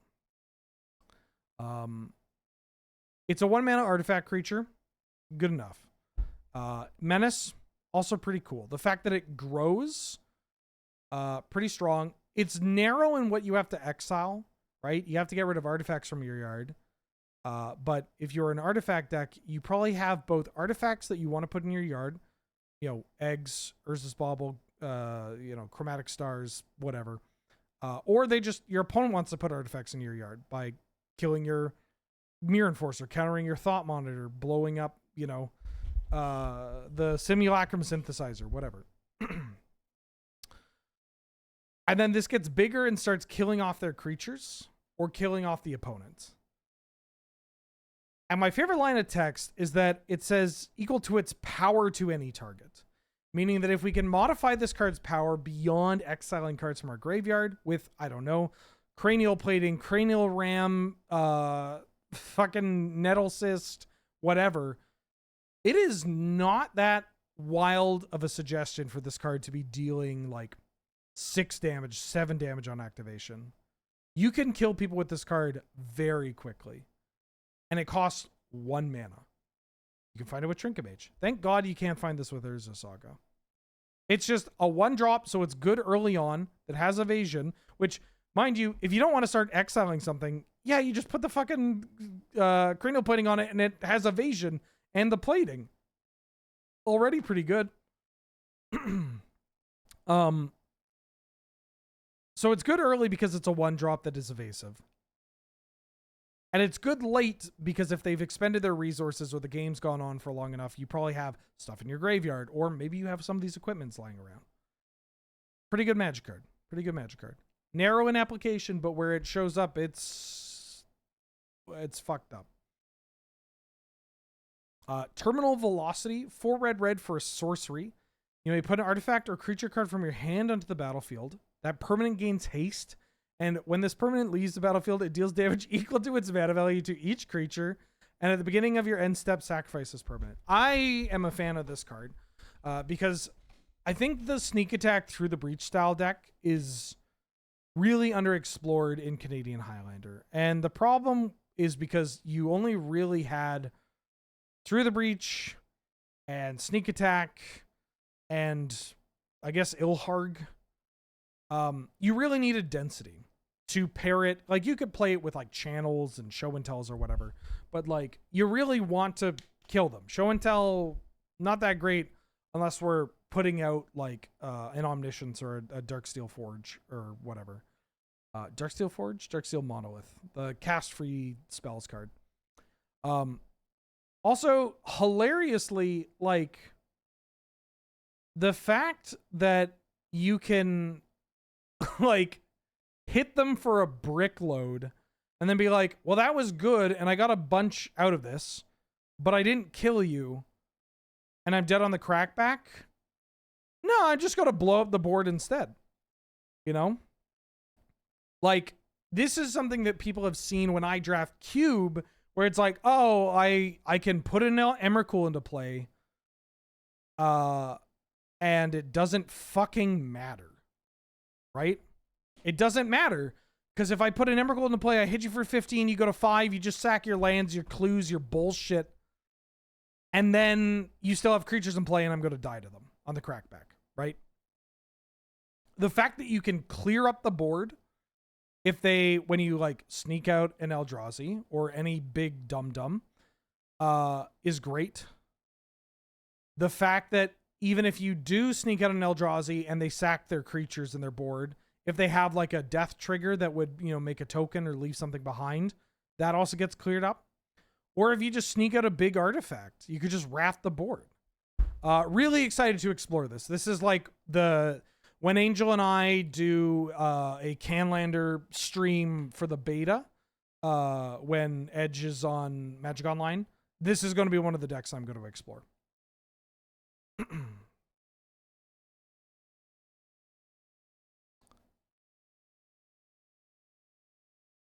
Terra Pact Intimidator. I'm mostly talking about this card because people were like, isn't this card great? I'm like, what are you talking about?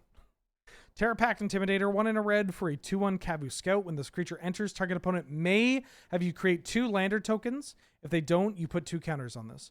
2 mana for a 4/3 vanilla creature is not good. It's fine, but have you seen the things you get at 2 mana? That's just stats.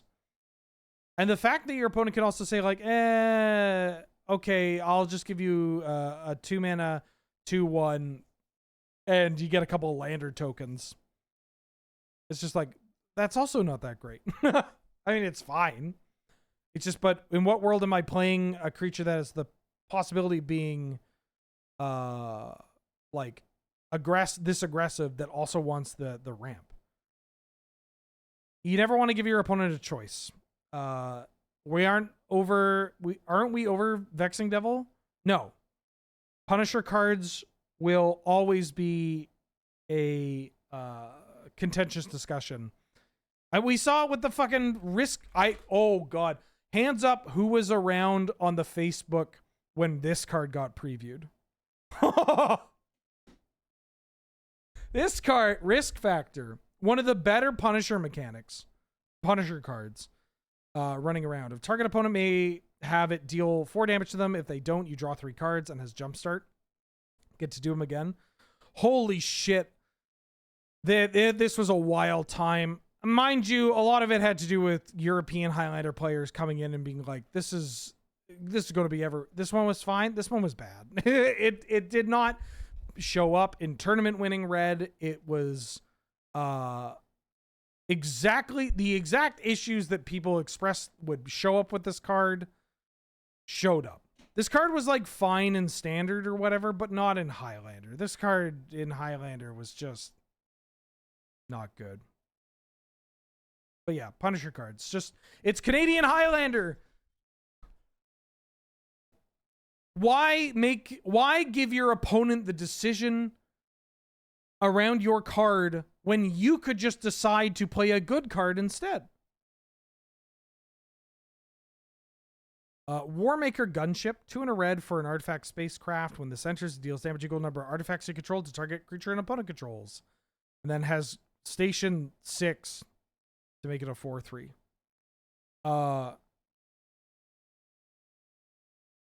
I mean, it's a 3-mana ETB kill their creature that you can later crew with a construct to get it active, or just slowly crew to make it a relevant thing.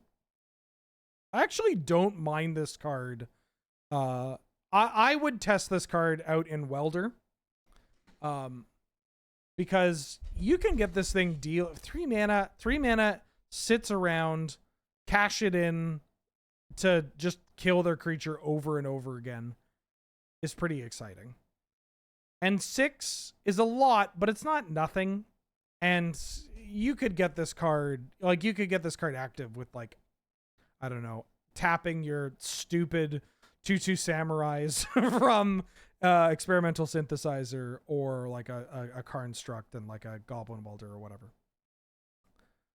So this isn't like a be all end all, but it's not the worst, and I'd be interested in exploring it. I don't even think we talked about this on the set review. It's just like, yeah, it does a thing. It's kind of boring, but I'd try it out. Here we go. Weapons Manufacturing.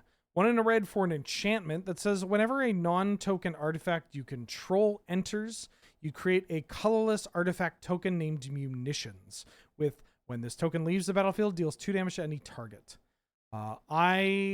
Shocking no one, I like this card quite a bit.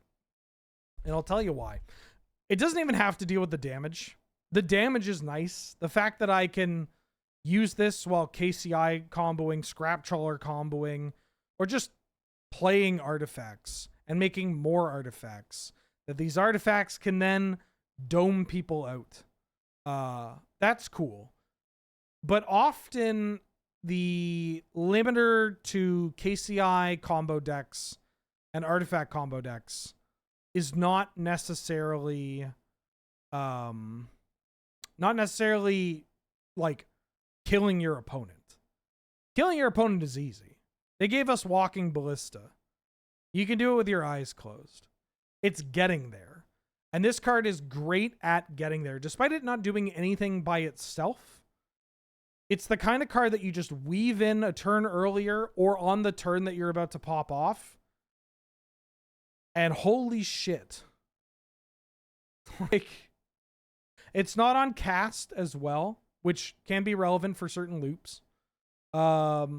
And yeah, it's just the idea of like playing KCI with this in play, and just, I know it has shades of we've done it, we've made KCI broken, but like KCI in Canlander is harder to get going than like Commander or Modern. And this is just like straightforward great, but also doesn't necessarily have to be KCI. Like this could just be something you play in a deck that has like a Tolarian Academy, like Tolarian Academy, just doubling up all your artifacts, or like fucking Arcbound Ravager. Why not? And then the last card in red is Weft Stalker Ardent. 2 in a red for a Drix Artificer. It says, whenever another creature or artifact you control enters, this creature deals 1 damage to each opponent and has warp for a single red. That warp is pretty powerful. I do think there is room in our format to explore the Impact Tremors style cards. It's mostly that the last couple of versions that we've gotten, like Commander players are like, oh, I love Impact Tremors and I love Perforos. And then those are the ones I don't want to play. I don't want to play Impact Tremors. I don't want to play Perforos. I want to play this card that warps out for a single red, pops off, and then you do it again later. I want to play is it Sentry? Molten Sentry? I want to say is the card's name. My scroll wheel is... No, it's definitely not Molten Sentry. What's the one? It has Unearth. It's from MH3.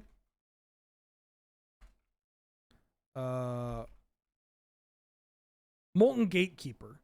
A 3-mana 2/3 that happens to be an artifact that has the whenever another creature enters, deals 1 damage to each opponent, has Unearth for a single red. The Unearth ability on this, something I wanted to try out in Dredge. Something that, again, the fact that you can get this out for 1 mana and then pop off is kind of exciting. And the Instigator is the other one. The Agate Instigator, because this one has Offspring and only costs 2 mana and is a creature that you can find with Imperial Recruiter. There's something here. The fact that we have redundancy across this effect, we have this effect cheaper than ever or easier to find, really wants me to explore something with these cards. I don't exactly know what it is, but there's enough here that I am interested in looking into, like, I don't know, maybe it's like a food chain deck or an Allurin deck that looks to take advantage of these cards. But it could be something else too, because these things stack up quickly. And the supporting pieces that would go around these cards are also just going to be impacting the board, impacting the game anyways. So we are, like, you know, pushing more damage. We got one in Dragonstorm.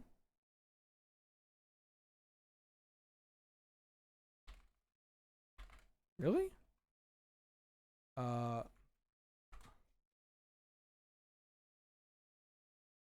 Defender. This better be a 1 mana or a 2 mana card.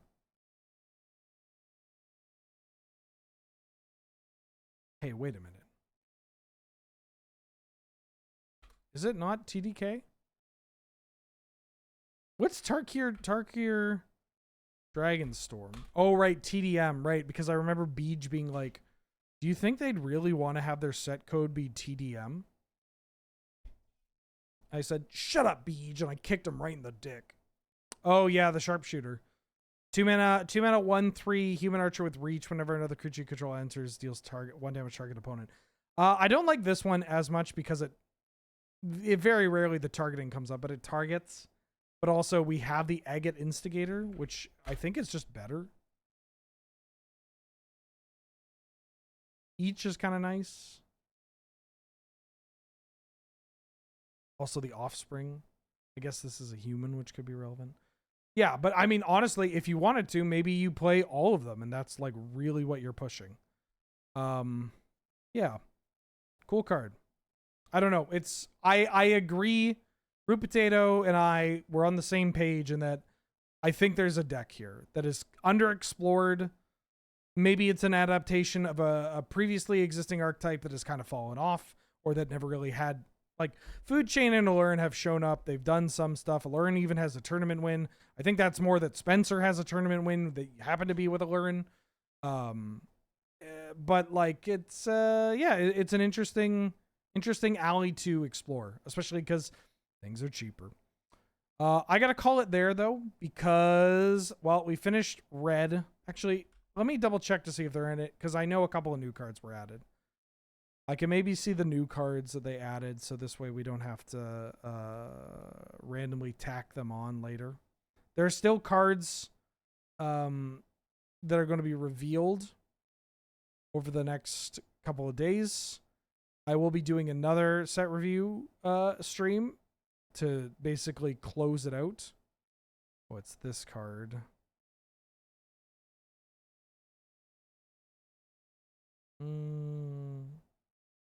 But yeah, I think ending at green is like a good call. I don't care about this.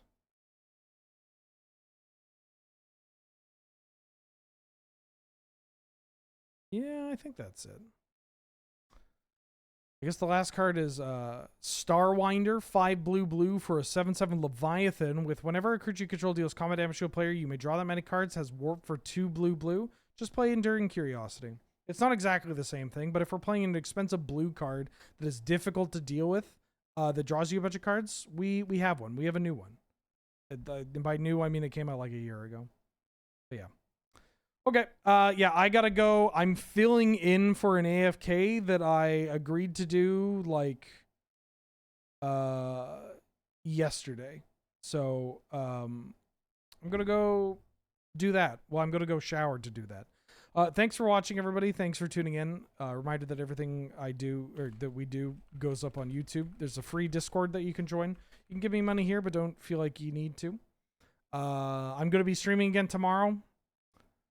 Probably same time. I think I'm doing Vintage Cube tomorrow, and then I'm waiting until Friday till the full set comes out.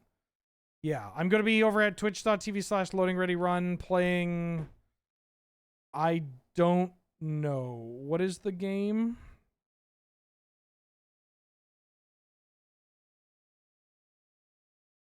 The fuck is the game? Castle Combo.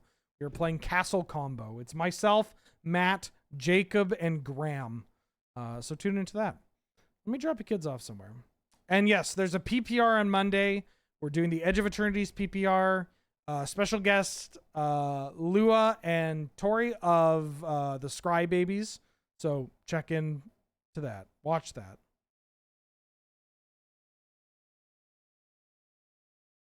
Check into that. Why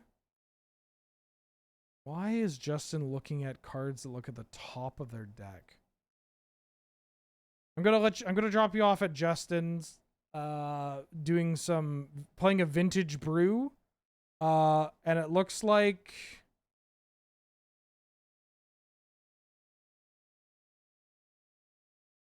why is he looking at Clash cards? I don't know. Watch this and I'll see you later. Bye.